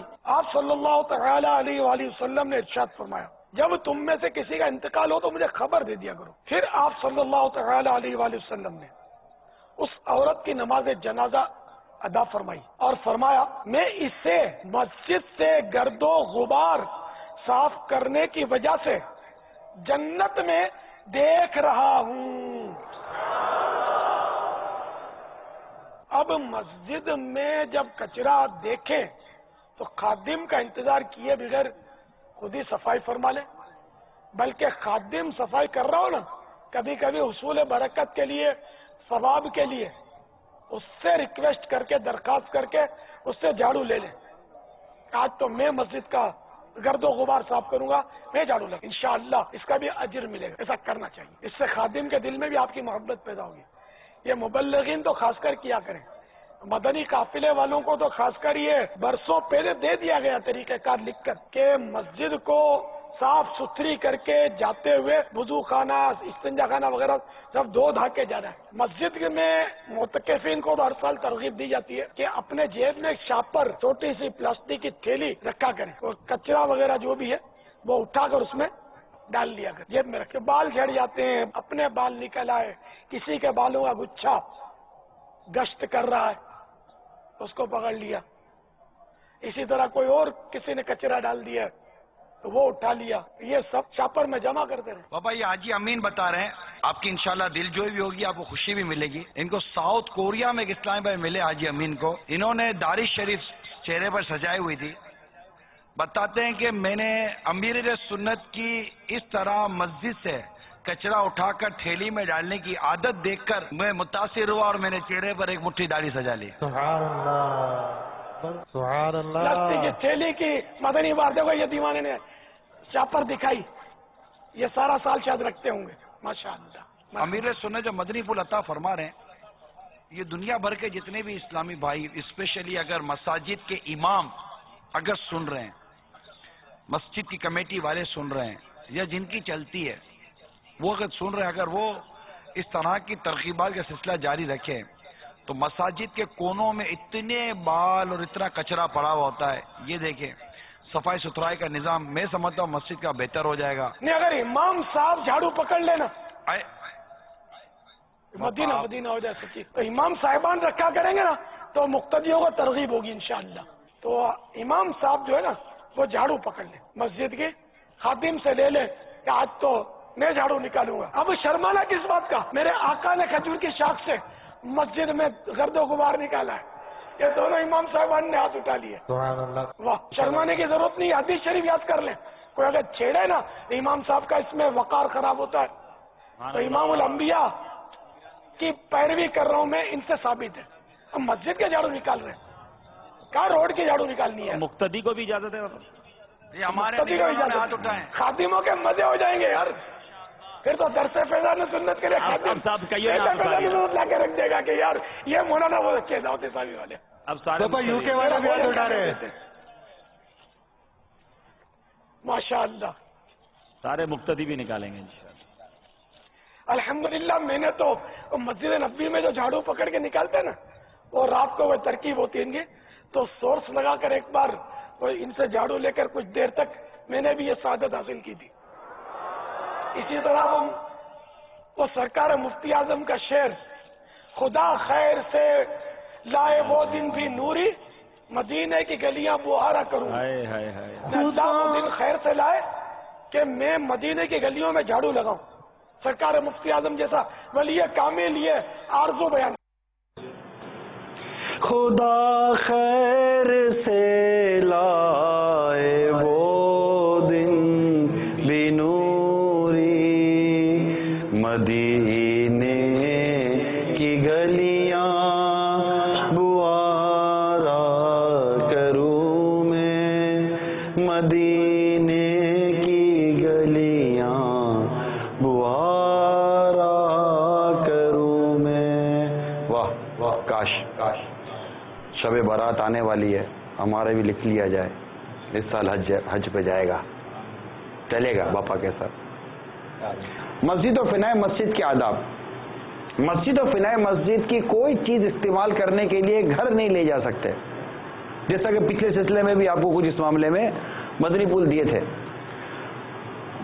آپ کہیں لقمہ دینا چاہیں تو حضور، پانی ٹھنڈا کرنے والے کولر عین مسجد میں نہیں رکھ سکتے۔ عین مسجد، خارج مسجد، فنائے مسجد کی تھوڑی بہت وضاحت میں تھوڑی دیر پہلے کر چکا۔ عین مسجد سے مراد جہاں پہ بالکل نماز پڑھی جاتی ہے، بالکل جہاں نماز پڑھی جاتی ہے وہاں پہ پانی کا کولر وغیرہ نہیں رکھا جائے گا، وضو خانے وغیرہ کے ساتھ وہاں پہ رکھا جائے گا۔ یہی کہ خارج مسجد ہی میں رکھا جائے، فنائے مسجد میں یا بالکل خارج مسجد۔ فریزر رکھو کہاں؟ عین مسجد نہیں، کچھ بھی نہیں۔ عین مسجد میں ڈیپ فریزر کہاں سے رکھیں گے؟ کیا کریں؟ دیکھا ہے، کولر کیا کرنا، ڈیپ فریزر کا کھانا وانا کھانا ہے، دیکھا ہے ڈیپ فریزر رکھو۔ دیکھا ہے تو تب نیکی کی دعوت اس لیے تو لکھا ہوا ہے کہ کچھ نہیں رکھ سکتے۔ عین مسجد میں ہر کسی کو کپڑے دھونے کی، ہر کسی کو کپڑے دھونا، سکھانا، لٹکانا منع ہے۔ فنائے مسجد اور فنائے مسجد میں بلا اجازت شرعی کسی قسم کی توڑ پھوڑ نہیں کر سکتے۔ مسجد میں بغیر نیت اعتکاف کھانا پینا سونا منع ہے۔ اچھا یہ روکیں، مسجد اور فنائے مسجد میں بلا اجازت شرعی، اب بلا اجازت شرعی تو اب یہ کمیٹی یا مسجد کی انتظامیہ خود اپنے طور پر فیصلے نہ کر لے کہ یہ ضرورت ہے۔ شرعی اجازت آپ کو افتاء سے ملے گی، جیسے کہ عموماً ہمارے یہاں بعض چیزوں کی اجازت کورٹ سے ملتی ہے، جج دیتا ہے، وہ مطلب کہ میجسٹریٹ دیتے ہیں نا اجازت، تو وہ مجاز جو ہوگا اجازت کا وہی دے گا نا۔ تو شریعت ایک چیز کی آپ کو اجازت دیتی ہے تو اس کی اجازت آپ نے مفتی صاحب سے لینی ہے کہ اس کی اجازت ہے یا نہیں ہے، صحیح ایک عالم دین سے لینی ہے کہ اس کی اجازت ہے یا نہیں ہے، خود اپنے طور پر فیصلہ مت کر لیجیے گا۔ ایسی اشیاء جن سے انقطاع صف ہو جائے، مثلا جوتوں کے ڈبے، یعنی سب منقطع ہوتی ہو، سب کٹتی ہو، مثلا جوتوں کے ڈبے، اسپیکر، ڈیسک وغیرہ صف میں نہیں رکھ سکتے۔ اسی طرح صف کے آخر میں بھی نہیں رکھ سکتے کہ اتمام صف میں خلل انداز ہوگا کہ سب مکمل نہیں ہو سکے گی آخر تک۔ عین مسجد میں مسجد کا اسٹور نہیں بنا سکتے، ٹھیک ہے حضور؟ کچا پیاز، کچا لہسن، سگریٹ وغیرہ بدبودار اشیاء مسجد میں، فنائے مسجد میں کھانا پینا یا کھانے پینے کے بعد جب تک بدبو منہ میں ہو مسجد اور فنائے مسجد میں جانا ناجائز اور حرام ہے۔ مسجد کے اتنا قریب استنجا خانہ، یہ بھی ہم بیان کر چکے ہیں۔ عین مسجد میں کوئی بھی مستقل رہائش نہیں رکھ سکتا، بات تمام مسجدیت عین مسجد میں، اس کا بیان پچھلے سلسلے میں ہو چکا ہے۔ مسجد فنائے مسجد میں ان کی ضرورت کے بغیر کوئی وائرنگ نہیں کر سکتے۔ مسجد اور فنائے مسجد میں مدرسے، یعنی یہ میں آپ کو ایک مثال دیتا ہوں، روکیے تاکہ مدنی چینل کے ناظرین کے لیے واضح ہو جائے۔ ہمارا مدنی چینل جو ہے نا، یہ فیضان مدینہ کی جگہ سے آپریٹ ہوتا ہے، ٹھیک ہے۔ دعوت اسلامی کی 2.5 ایکڑ کی جگہ ہے۔ اب 2.5 ایکڑ کی جگہ میں ہم نے ایک جگہ مسجد بنائی ہے جس کا آپ نے ابھی نقشہ دیکھا، عین مسجد ہے، فنائی مسجد ہے۔ اب مدنی چینل نام مسجد، مدنی چینل ایک الگ سے ایک شعبہ، ایک ادارہ ہے۔ مدنی چینل کے لیے بھی ہمیں وائرنگ کی اور الیکٹرسٹی کی ضرورت پڑتی ہے۔ اس وائرنگ کو مسجد سے گزارنے نہ گزارنے کے حوالے سے ہمیں رہنمائی لینی پڑتی ہے کہ آیا یہ تار، یہ وائرنگ، چونکہ وہ مسجد کے کام کے حوالے سے نہیں ہے نا، وہ تو مدنی چینل کے حوالے سے، ریکارڈنگ کے حوالے سے، تو اس کے لیے بھی الحمدللہ عز و جل ہمارے ذمہ داران دارالفتہ اہل سنت سے رابطہ کرتے ہیں کہ آیا یہ ہے یا نہیں ہے، اور اگر کہیں کوئی کمزوری دکھاتا ہے تو ہمارے مفتیان کرام اس کو نوٹس لیتے ہیں کہ یہ آپ نے جو تار کا یہ جو نظام کیا ہے یہ چیز درست ہے یا نہیں ہے، اس کے بارے میں آگاہی کی جاتی ہے، بتایا جاتا ہے۔ یہاں تک کہ کیل ٹھوکنے کے لیے بھی ہمیں مطلب کہ اجازت لینی پڑتی ہے، کہ یہ نہیں کہوں گا، اجازت لینی چاہیے، پڑتی ہے نا۔ بعض اوقات یہ آدمی کو پڑتا نہیں کھاتا کہ یار کیا پڑتی ہے، یہ پڑتا کھانا چاہیے کہ وہ اجازت لے کر کام کریں۔ صلو علی الحبیب صلی اللہ تعالی علی محمد۔ اوپر لیں، یہ ہو چکی چیزیں۔ مسجد، روکیں 15 نمبر، مسجد اور فنائے مسجد میں اللہ کے تنظیمی سامان مستقل نہیں رکھ سکتے۔ یہ دعوت اسلامی کے ذمہ داران جو بالخصوص ہیں وہ بھی توجہ کیجیے۔ اجتماع کے استعمال کے لیے لگائے گئے ساؤنڈ کے اسپیکر جو مسجد کے نہ ہوں، انہیں بعد اجتماع فوراً ہٹانا ہوں گے۔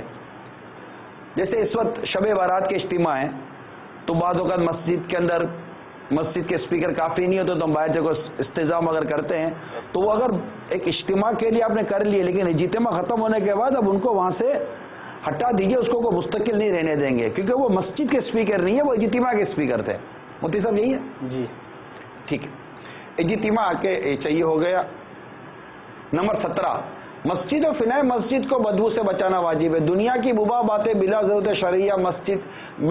شرعیہ کرنے کو مسجد میں بیٹھنا حرام ہے۔ مسجد مستحکم اور پائیدار ہو تو ان کو توڑ کر نہیں بنانا جائز نہیں۔ صرف مسجد تک نہیں، عمارت تک نہیں ہے، مسجد کا پنکھا تبدیل کرنا ہے، لائٹ تبدیل کرنی ہے، امام صاحب کے حجرے میں کام کرانا ہے یا اس کو توڑنا ہے، یہ تمام جو توڑ پھوڑ والے کام ہیں، نیا بنانا ہے، اس میں کوئی ایڈیشن کرنا ہے، ان تمام کے لیے جو ہے وہ شرائط اور ضوابط ہیں کہ کس صورت میں اجازت ہوگی، کس صورت میں اجازت نہیں ہوگی۔ بہت سارے لوگ اپنی مرضی سے یہ والا پنکھا ہٹا دو، یہ والا لگا دو، یہ والا جو ہے وہ مشین جو ہے وہ اس میں ایکو نہیں ہے، ایکو والی لے کر آ جاؤ، تو اس طرح کے تصرفات دیگر چیزوں میں بھی کرنے کی اجازت نہیں ہے تبدیلی۔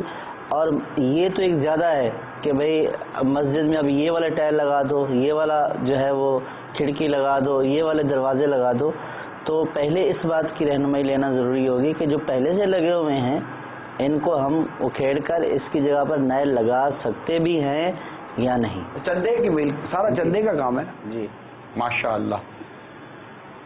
مسجد کی چٹائیاں عیدگاہ وغیرہ میں نماز وغیرہ کے لیے لے کر جانا جائز نہیں۔ حضور ہوا یہ کہ پچھلے دنوں یورپ میں ایک جگہ میرا بیان تھا، اب بیان میں لوگ بیٹھے ہوئے تھے تو میں گیا بیان کیا، بیان کے بعد جب اٹھا اور عوام جب ملنے گیا میں تو ملنے گیا تو وہ جس کارپیٹ پہ بیٹھے تھے مجھے ڈاؤٹ ہوا کہ یہ کارپیٹ جو ہے یہ مصحف ہے، یہ کارپیٹ نہیں تھا۔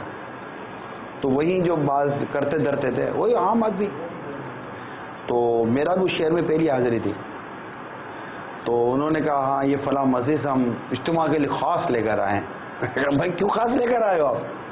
تو اب جب سوال جواب کیے نا تو پتہ چلا کہ بیچاروں کو معلومات ہی نہیں تھی وہ اٹھا کر مسجد کی وہ نمازوں کے لیے جو صفے کسی نے چندے میں دی تھی یہ اٹھا کر وہ لے آئے، اور وہ کرتے دھرتے لوگ کہلاتے ہیں، بعضوں کو سٹی پٹی لوگ ہوتے ہیں، کرتے دھرتے لوگ تھے. پھر ان کو وہاں بیٹھ کر مسئلہ سمجھایا کہ یہ مسجد کے لیے کسی نے یہ چیز وقف کی ہوگی، آپ اس کو اٹھا کر یہاں کیسے لے آئے. پھر اس کے مسائل پوچھیے، یہ سب کر کے سمجھایا تھا. یہ پتہ نہیں کہاں کہاں کیا کیا لوگ کرتے ہوں گے. مسجد میں ناسمجھ بچوں کو لانا، پاگلوں کو لانا، جھگڑے اور آواز بلند کرنا منع ہے. مسجد میں اپنے لیے سوال منع ہے. بلا اجازت شرعی ایک مسجد کا سامان دوسری مسجد میں لگانا ناجائز ہے. تو بہت احتیاط کیجیے. علماء نے اس کوڑے کی بھی تعظیم کا حکم دیا ہے جو مسجد سے جھاڑ کر پھینکا جاتا ہے. مسجد اور فنائے مسجد میں مدنی چینل VCD اجتماع منعقد کرنا منع ہے. اب آپ کے ذہن میں سوال ہوگا کہ یہ فیضان مدینہ میں تو ہم دیکھ رہے ہوتے ہیں، تو فیضان مدینہ میں جو اسکرین لگی ہے یہ مسجد فیضان مدینہ کے لیے، دنیا بھر کے لیے، صرف فیضان مدینہ عالمی مدنی مرکز ہی کے لیے خاص ہے کہ اس اسکرین کا تعلق ڈش سے یا سیٹلائٹ سے نہیں ہے. ہماری جو ڈائریکٹ جو OB مشین ہے جو لائیو کر رہی ہوتی ہے یہ ڈائریکٹ اسی سے کنیکٹیویٹی ہے. ان تمام تر قیودات کے ساتھ یہ مدنی چینل کی اسکرینیں فیضان مدینہ میں لگی ہیں، اور یہ کام کسی دنیا کی مسجد ہو ہی نہیں سکتا کہ ڈائریکٹ لائیو ہو ہی فیضان مدینہ سے رہا ہے، کہیں اور سے ہو ہی نہیں رہا. تو اس لیے کہیں اور کسی جگہ پر اس چیز کی اجازت نہیں ہے. مسجد کے میٹرز بجلی گیس کا کسی جامعہ مدرسہ پڑوسی وغیرہ کو کنیکشن نہیں دے سکتے. عین مسجد میں تعمیراتی سامان سیمنٹ پھٹے مستری کے اوزار وغیرہ مستقل نہیں رکھ سکتے اگرچہ مسجد کا ہو. مسجد میں کسی چیز کا خریدنا بیچنا ناجائز ہے مگر معتکف کو اپنی ضرورت کی چیز مول لینی، وہ بھی جبکہ مبی مسجد سے باہر ہی رہے. یعنی مسجد جو مبی سے مراد جو چیز بیچی جا رہی ہے سامان باہر ہی رہے مگر ایسی خفیف و نظیف و قلیل شے جس کے سبب نہ مسجد میں جگہ رکے نہ اس کے آداب کے خلاف ہو، اسی وقت اسے اپنے افطار یا سحری کے لیے درکار ہو. اور تجارت کے لیے بے و شرح کی معتکف کو بھی اجازت نہیں. خرید و فروخت کی، بے و شرح خرید و فروخت. فنائے مسجد میں بھی خرید و فروخت کرنے کی اجازت نہیں. ہاں جس صورت میں مسجد میں کرنے کی اجازت ہے اسی صورت میں کر سکتے ہیں. مسجد اور فنائے مسجد میں بعد تمام مسجدیت دکان بنانا جائز نہیں. یعنی مسجد کے مکمل ہو جانے کے بعد جب نیت ہو گئی سب کچھ ہو گیا اب کچھ نہیں کر سکتے. مسجد اور فنائے مسجد میں شور و گل کرنے کی اجازت نہیں. فنائے مسجد میں مسجد کے متعلقہ مکتب کے علاوہ کوئی مکتب نہیں بنا سکتے. مسجد کے متعلقہ مکتب سے کیا مراد ہوتی صاحب؟ جیسے امام صاحب کے لیے بنائے ہوئے ہوتے ہیں حجرہ، مؤذن کا حجرہ بنایا ہوا ہوتا ہے، یا فنائے مسجد میں مسجد کا سٹور بنایا ہوا ہوتا ہے، تو یہ مسجد سے متعلق مکتب. فنائے مسجد میں سامان مسجد کے علاوہ تنظیمی جامعہ مدرسہ میلاد کی سجاوٹ وغیرہ کا سامان نہیں رکھ سکتے. عشر وغیرہ کی بوریاں نہیں رکھ سکتے. یہ بہت اہم مدنی پھول ہے. بالخصوص تمام جو عموماً یہ سنی تنظیمیں ہوتی ہیں، میلاد کی کمیٹیاں بنی ہوئی ہوتی ہیں، دعوت اسلامی کے بعض ذمہ داران ہوتے ہیں، ان تمام ان مدنی پھول کو خاص طور پر ذہن نشین رکھیں. فنائی مسجد میں سامان مسجد کے علاوہ یعنی جو مسجد کا سامان ہے نارملی تنظیمی جامعہ مدرسہ میلاد کی سجاوٹ وغیرہ کا سامان نہیں رکھ سکتے. عشر وغیرہ کی بوریاں نہیں رکھ سکتے. مسجد میں واقع قرآن پاک رکھنے کی الماری میں بس مسجد کے قرآن پاک ہی رکھ سکتے ہیں. اس کے علاوہ دیگر سامان مثلا مدرسے کی فائلیں، تنظیمی کارکردگی فارم، رسائل وغیرہ اس الماری کے نہ اندر رکھ سکتے ہیں نہ اس کے اوپر. جو مدرسۃ المدینہ بالیگان لگاتے ہیں ہمارے اسلامی بھائی وہ بھی اس چیز کو غور سے سمجھ لیجئے کہ رجسٹر وغیرہ رکھنے کے لیے یہ الماریاں عموماً نہیں ہوتی. یہ خاص مسجد کے لیے جو قرآن پاک پڑھے جاتے ہیں اس کے لیے یہ الماریاں خاص وقف کی جاتی ہیں کہ اس میں وہی قرآن رکھے جائیں. قرآن پاک کی الماری کے اوپر کوئی چیز نہیں رکھ سکتے. وقف اشیاء پر عرف کے علاوہ تحریر نہیں کر سکتے. مسجد کی چھت بھی مسجد کے حکم میں ہے. اس کے تمام آداب مثل فرش مسجد ہیں بلکہ مسجد کی چھت پر تو بلا اجازت شرعی جانا بھی منع ہے. مسجد و فنائے مسجد کی چھت پر مدنی چینل کا ڈش اینٹینا نہیں رکھ سکتے.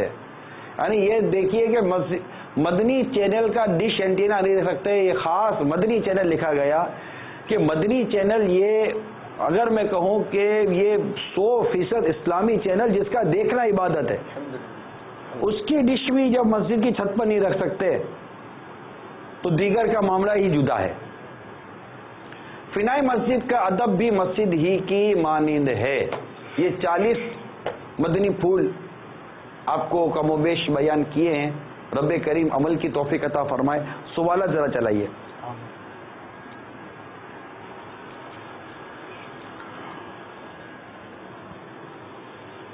السلام علیکم ورحمۃ اللہ وبرکاتہ۔ وعلیکم السلام ورحمۃ اللہ وبرکاتہ۔ حضرت میرا عرض یہ ہے، جو مسجد میں جو نمازی نماز پڑھ رہے ہیں ان کے آگے گزرنا کیسا ہے؟ جی مفتی صاحب۔ بغیر سترے کے، یعنی کہ اگر نمازی کے آگے سترہ نہیں ہے تو مسجد میں اس کے آگے سے گزرنا جائز نہیں ہے۔ دوسرا سوال سنائیے۔ نگران شورا کی بارگاہ میں السلام علیکم ورحمۃ اللہ تعالی وبرکاتہ۔ وعلیکم السلام ورحمۃ اللہ وبرکاتہ۔ محمد سلمان پاشا اتاری ہالینڈ سے عرض کر رہا ہوں۔ آج کے اس سلسلے میں میرا سوال یہ ہے کہ یورپ میں، ہالینڈ میں خاص طور سے مسجدوں میں کرسیوں کا رواج بہت بڑھتا چلا جا رہا ہے۔ لوگ باہر سے چل کر آتے ہیں اور کرسی پر بیٹھ کر نماز پڑھتے ہیں۔ اس کے بارے میں مدنی پھول عطا فرما دیجیے۔ السلام علیکم ورحمۃ اللہ وبرکاتہ۔ وعلیکم السلام ورحمۃ اللہ وبرکاتہ۔ سوال کی جواب تو لیتے مفتی صاحب سے، لیکن مکتبۃ المدینہ نے کرسی پر نماز پڑھنے کے شرعی احکام یہ رسالہ شائع کیا ہے۔ اس کو ضرور آپ مکتبۃ المدینہ سے حاصل کیجئے۔ دعوت اسلامی کی ویب سائٹ پر بھی امید ہے کہ وہ رسالہ موجود ہوگا، اس کو پڑھ لیجئے گا، بڑی تفصیل کے ساتھ ہے۔ اور میری معلومات کے مطابق کرسی پر نماز پڑھنے کے حوالے سے جتنے بھی تحریری فتوے ملیں گے، سب سے آسان ترین شاید آپ کو یہی ملے گا اردو میں۔ جی مفتی صاحب۔ بلا ضرورت شرعی تو کرسی پر بیٹھنے کی اجازت نہیں ہے۔ پھر اس میں تفصیل ہے کہ اگر کسی کو، جیسے فرمایا کہ چل کر آتے ہیں، تو بہت سارے لوگ چل کر تو آ جاتے ہیں لیکن ان کے کمر میں، گھٹنوں میں اس طرح کے پرابلمز ہوتے ہیں کہ جس کی وجہ سے ان کو ضرورت پڑتی ہے۔ لیکن ان کے لیے یہ ہے کہ اگر وہ جو ہے وہ سجدہ اس طرح کر سکتے ہیں کہ بیٹھ کر زمین کے اوپر، یعنی کہ 12 انگل کوئی چیز بلند ہو، اور اگر اس کے اوپر یہ بیٹھ کر سجدہ کر سکتے ہیں تو پھر کرسی پر بیٹھنے کی اجازت نہیں ہے۔ پھر ان کے لیے حکم یہ ہے کہ یہ نیچے بیٹھ کر جو ہے وہ اس کے اوپر سجدہ کرے۔ 12 انگل بلند چیز جو زمین پر رکھی ہو 12 انگل تک بلند ہو۔ 12 انگل سے مراد یوں ہے، اس طرح؟ ہاں یوں۔ تو اب جو ہے وہ اگر یوں سجدہ کر سکتے ہیں تو ان کے لیے لازم ہے کہ وہ اب بلند چیز کے اوپر جو 12 انگل بلند ہے اس کے اوپر سجدہ کریں۔ اگر اتنی بھی طاقت نہیں ہے تو پھر بیٹھ کر انہیں اشارے سے پڑھنا ہے۔ تو اب وہ یوں بھی بیٹھ سکتے ہیں اور کرسی پر بھی بیٹھ سکتے ہیں۔ یعنی وہ شخص جو 12 انگل، جی 12 انگل، یہ جیسے ہو گئی ہماری 8، جی ٹھیک ہے، یہ 4 12، جی تو زمین سے یہ زمین ہو گئی، تقریباً 4 انگل یہ زمین ہو گئی تقریباً، اتنی اونچی جگہ ہو گئی۔ اب ایسا شخص جو کم و بیش اتنی اونچی جگہ جو زمین سے ہے 12 انگل کے آس، اگر اس پر سجدہ کرنے کی طاقت رکھتا ہے تو وہ کرسی کے بجائے زمین پر بیٹھ کر نماز پڑھ لے، کرسی پر نہ بیٹھے، یہی ہے جی، اور وہ سجدہ کرے، اور وہ سجدہ کرے۔ اور اگر یہ اتنی اونچائی پر سجدہ بھی نہیں کر سکتا تو عذر ایسا ہے کہ اتنا بھی نہیں جھک سکتا، تو اب وہ کرسی کا استعمال کرنے کی اس کو اجازت ہے۔ اب کرسی پر استعمال کرنے کے جو الگ الگ جو مسائل ہیں، کہاں رکھنا، کدھر رکھنا، اور اس پر سجدہ رکوع کرنے کا جو مسئلہ ہے وہ ایک جدا ہے۔ اس میں ایک تو قیام کا مسئلہ آتا ہے، اگر وہ قیام پر قادر ہے تو پھر تو اس کے لیے بیٹھنا ہی جائز نہیں ہے۔ ٹھیک ہے، اچھا، اب قیام کے اوپر اس کو قدرت نہیں ہے تو اب یہ دیکھا جائے گا کہ اب اگر اس نے بیٹھ کر پڑھنا ہے تو اب وہ ظاہر ہے جب بیٹھ کر پڑھے گا تو سجدے کا بھی اشارہ کرے گا، لیکن اگر وہ سجدہ اتنی اونچی جگہ کے اوپر بیٹھ کر زمین کے اوپر رکھ دیا جائے اور کر سکتا ہے تو پھر اس کے اوپر لازم ہے کہ نیچے بیٹھے، کرسی پر نہ بیٹھے، کہ اس کو سجدہ تو کرنا ہے. جی ہاں. تو اب وہ سجدہ یوں کر سکتا ہے تو یوں کرے گا، اور اگر جو ہے وہ قیام کے اوپر بھی قدرت نہیں ہے اور قیام کے اوپر قدرت نہ ہونے کے بعد سجدہ بھی یوں نہیں کر سکتا ہے، تو اب اس کو اشارے سے پڑھنا ہے، یعنی رکوع بھی اشارے سے کرنا ہے، سجدہ بھی اشارے سے کرنا ہے. اب وہ نیچے بیٹھ جائے تو بھی بیٹھ سکتا ہے، اور کرسی پر بھی بیٹھ جائے تو بھی کوئی حرج نہیں ہے. کرسی پر جو نماز پڑھتے ہیں، کیا اسلامی بھائی اور کیا اسلامی بہنیں، یہ آپ کی تفہیم کے لیے بات عرض کرنا چاہ رہا ہوں. کرسی پر نماز پڑھنے والے تمام اسلامی بھائی اور اسلامی بہنیں، اگر آپ سے یہ پوچھ لیا جائے کہ آپ جو کرسی پر نماز پڑھ رہے ہیں، آپ نے کسی سے کرسی پر نماز پڑھنے کا شرعی طریقہ سیکھا؟ تو میرا گمان یہ ہے کہ شاید 99.99% یہ شاید یہ جواب دے دیں گے پوچھا کسی سے نہیں ہے، دیکھتے تھے تو ہم نے بھی نماز پڑھنی شروع کر دی ہے. اب آپ کب تک دیکھ دیکھ کر کام کریں گے؟ علم سیکھنے سے آتا ہے. تو یہ ایک آپ کے سامنے ایک مثال اگزامپل کے طور پر بات رکھی ہے کہ اب نماز جیسی عظیم عبادت اور فرض عبادت آپ نے اپنا فرض ادا کرنا ہے. قیام فرض ہے، سجدہ فرض ہے. اب جو قیام کی اصل صورت ہے وہ آپ کی نماز میں نہ رہی، جو سجدے کی اصل صورت ہے وہ آپ کی نماز میں نہ رہی، جو رکوع کی اصل صورت ہے وہ آپ کی نماز میں نہ رہی، جو نارمل حالت میں ہوتی تھی. تو اب یہ جو کیفیت آپ کی تبدیل ہوئی ہے، کیا ایسی نماز جو آپ پڑھ رہے ہیں، اس نماز کے پڑھنے کا شرعی طریقہ آپ نے پوچھا؟ تو آپ شاید ہو سکتا ہے یہی کہیں گے کہ ہم نے نہیں پوچھا. یہی آپ کو عرض کرنا چاہتا ہوں، برائے کرم پوچھنے کی عادت پیدا کیجیے. پوچھنے کی عادت. آپ کو شاید ہی کوئی ایسا مسئلہ ہو جس میں یہ نہ آپ کے سامنے کھول کر بیان کیا نہ جاتا ہو کہ آپ نے پوچھا نہیں ہے. بس سب سے بڑا پرابلم ہمارے یہاں یہ ہے کہ کوئی شرعی رہنمائی لینے کے لیے تیار نہیں ہے، الا ماشاء اللہ نہیں لیتے یار، پوچھتے نہیں ہیں.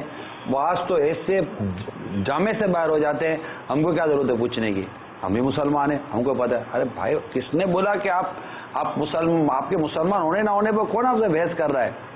وہ درست ہے کہ آپ مسلمان اپنے آپ کو بھلے کہہ رہے آپ کو نماز پڑھنے نہیں آتی، آپ خود کو مسلمان کہہ رہے آپ کو کپڑا پاک کرنے نہیں آتا، وضو کرنے نہیں آتا، غسل کرنے نہیں آتا، صحیح قرآن پڑھنے نہیں آتا، آپ کو نماز جنازہ پڑھنے نہیں آتی، آپ کو کلمے درست پڑھنے نہیں آتے، آپ کو دعائے قنوت یاد نہیں ہے، التحیات آپ درست نہیں پڑھ سکتے، سورہ فاتحہ آپ درست نہیں پڑھ سکتے، سورہ اخلاص قل هو اللہ احد آپ درست نہیں پڑھ سکتے. وہ ایک الگ بات ہے کہ آپ یہ سب کچھ بھی نہیں کر سکتے، لیکن آپ کو فی الحال کسی سے پوچھنے کی ضرورت نہیں ہے. اتنی موٹی مطلب کہ بیسک باتیں آپ کو پتہ نہیں ہے کیونکہ آپ نے پوچھا ہی نہیں تھا. آپ کو شروع سے یہی ہے مجھے ضرورت ہی نہیں ہے پوچھنے کی، میں پڑھا لکھا آدمی ہوں، سمجھدار آدمی ہوں، مجھے کیا ضرورت ہے کسی سے پوچھنے کی.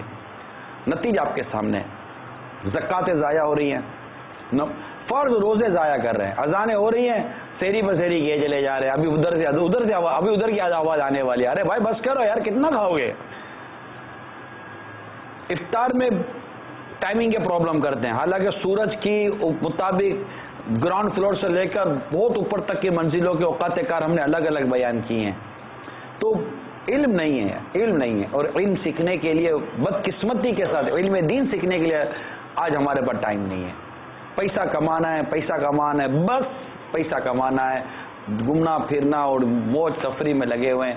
پلیز مدنی التجا ہے، علم دین سیکھنے کے لیے وقت نکالیے، اجتماع میں آئیے، مدنی قافلوں میں سفر کیجیے. ابھی شب برات کا اجتماع ہونے والا ہے، الحمدللہ دنیا بھر میں ہوتا ہے، پاکستان میں بھی مختلف شہروں میں ہوتا ہے، فیضان مدینہ میں بھی ہوگا، شرکت کر لیجیے. مدنی مذاکرہ ہفتے ہوتا ہے، شرکت کر لیجیے. اپنی حال پر رحم کریں. میں اپنے آپ کو دیکھوں، آپ اپنے آپ کو دیکھیں. سوال چلائیے. وعلیکم ورحمۃ اللہ وبرکاتہ. وعلیکم السلام ورحمۃ اللہ وبرکاتہ. رئیس احمد عطاری ساؤتھ کوریا کے شہر تھیگو سے عرض کر رہا ہوں. حاجی صاحب ماشاء اللہ یہ آپ کا سلسلہ مدینہ. تو میرا سوال یہ تھا کہ ہمارے ہاں مصلے اور مسجدیں جو ہیں ان میں جن لوگوں کے پاس ویزا نہیں ہے وہ آ کر مسجدوں میں رہتے ہیں، جب جاب ہوتی ہے تو چلے جاتے ہیں. تو اس دوران وہ مسجد کا صابن سے لے کر صرف، بجلی، پانی، گیس سب کو یوز کرتے ہیں، مسلوں کا بھی یوز کرتے ہیں. تو کیا ان کا یہ یوز کرنا مناسب ہے؟ اس بارے میں جو شرعی حکم ہو برائے کرم ہمیں ارشاد فرمائیے. جزاکم اللہ خیرا. طالب دعا. السلام علیکم ورحمۃ اللہ وبرکاتہ. وعلیکم السلام ورحمۃ اللہ وبرکاتہ. بیچاروں کو گھر میں رکھے نا یار، نہیں گھر میں رکھے بیچارے، ویزا نہیں ہے، روزگار نہیں ہے، آپس میں بانٹنا چاہیے ان لوگوں کو نا. یا 2-4 آپ لے جاؤ، 2-4 میں لے جاتا ہوں. کیا لگتا ہے آپ کو؟ آسانی سے داخلہ مسجد میں ہو جاتا ہے. یہاں پوچھ گچھ کرنے والا کوئی نہیں ہوتا ہے. اچھا ذمہ دار بھی تو بنے ہوئے نا، وہ ریم کھائیں گے نا. ارے بیچارے یار، بیچارے پردیسی ہیں، ان کا ویزا نہیں ہے، بیچارے کا روزگار نہیں، بلکہ انلیگل آیا ہوا ہے، پولیس ڈھونڈ رہی ہے اس کو، ناجائز اسٹے اس کا مسجد میں رکا ہوا ہے اور روکنے والے ہیں. اچھا یہ جو سوال جو انہوں نے کیا، یہ آنکھوں سے دیکھا ہوا ہے معاملہ اور بیٹھ کر سمجھایا ہے. یہ یہاں کا نہیں کہہ رہا، کہیں اور کا کہہ رہا ہوں کہ یار یہ کیا ہے. کمرے کے کمرے بک ہیں، کمرے بک ہے، جو مکاتی بنے ہوئے نا بک ہے، سوئے ہوئے کون صبح اٹھ کے چلے جائیں گے. پوچھو تو کیوں؟ مطلب وہ مسجد کی رونق ہوتی ہے، بھلے آ کے بیٹھتے ہیں. یہ حال ہے. ان کو سمجھائیے، کیا سمجھائیں گے؟ مختلف اس میں چیزیں آئیں گی. ایک تو یہ ہے کہ مسجد اور فنائے مسجد کے تو ایک مستقل احکام ہیں، چاہے وہ یہاں پاکستان میں ہوں یا دنیا کے کسی بھی ملک میں ہوں. اور ابھی جیسا کہ ہم نے سنا کہ مسجد کو مستقل رہائش بنانا جائز نہیں ہے، اور مسجد کے جو حجرے یا جو مکاتب امام وغیرہ کے لیے خاص کیے گئے ہیں ان کو اس طرح کرائے پر بھی دینا جائز نہیں ہے، اگرچہ کہ وہ فارغ پڑے ہوئے ہوں. تو ان میں لوگوں کا جو ہے وہ رہنا، یہ بھی جو ہے وہ شرعاً درست نہیں ہے. باقی رہا کچھ چیزوں کا استعمال، تو اس میں جو ہے وہ 2 صورتیں ہو سکتی ہیں کہ جیسے صابن رکھا ہوا ہے، صرف رکھا ہوا ہے، تو ظاہر ہے کہ یہ کوئی نہ کوئی رکھتا ہے. اگر تو اس نے مسجد کے لیے اور نمازیوں کے لیے رکھا ہوا ہے تو پھر یہ جو حضرات ہیں جو اپنی حاجت کی وجہ سے رہتے ہیں، اور ان میں سے اکثریت یوں سمجھے نمازی بھی نہیں ہوتی، کام پر آیا اور پھر مکتب میں آ کر سو گئے، تو ان کے لیے اس کا استعمال جائز نہیں ہے.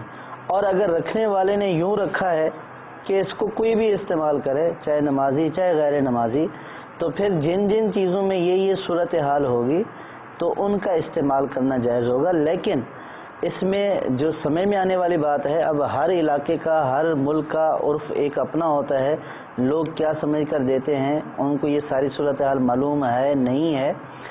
مفتی صاحب یہ صابن آپ نے دیا جی ٹھیک ہے، مثال کے طور میں آپ اس ملک میں ہیں، یہ صابن آپ نے مسجد میں رکھوا دیا، کوئی بھی استعمال کرے، کوئی بھی مسلمان آئے استعمال کرے، منع نہیں ہے.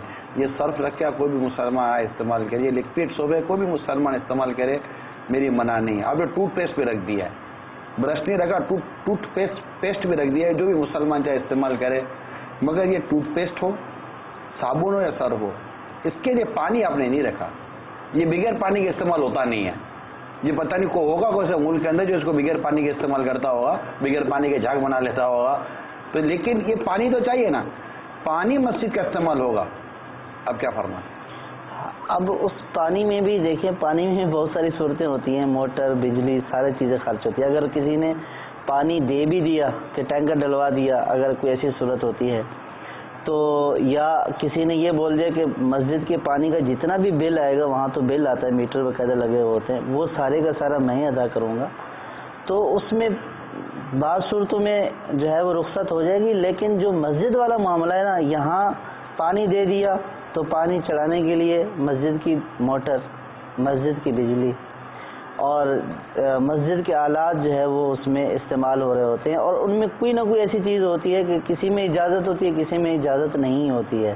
تو جب ایسی والی صورت ہوگی تو پھر وہاں پہ استعمال منع ہو جائے گا.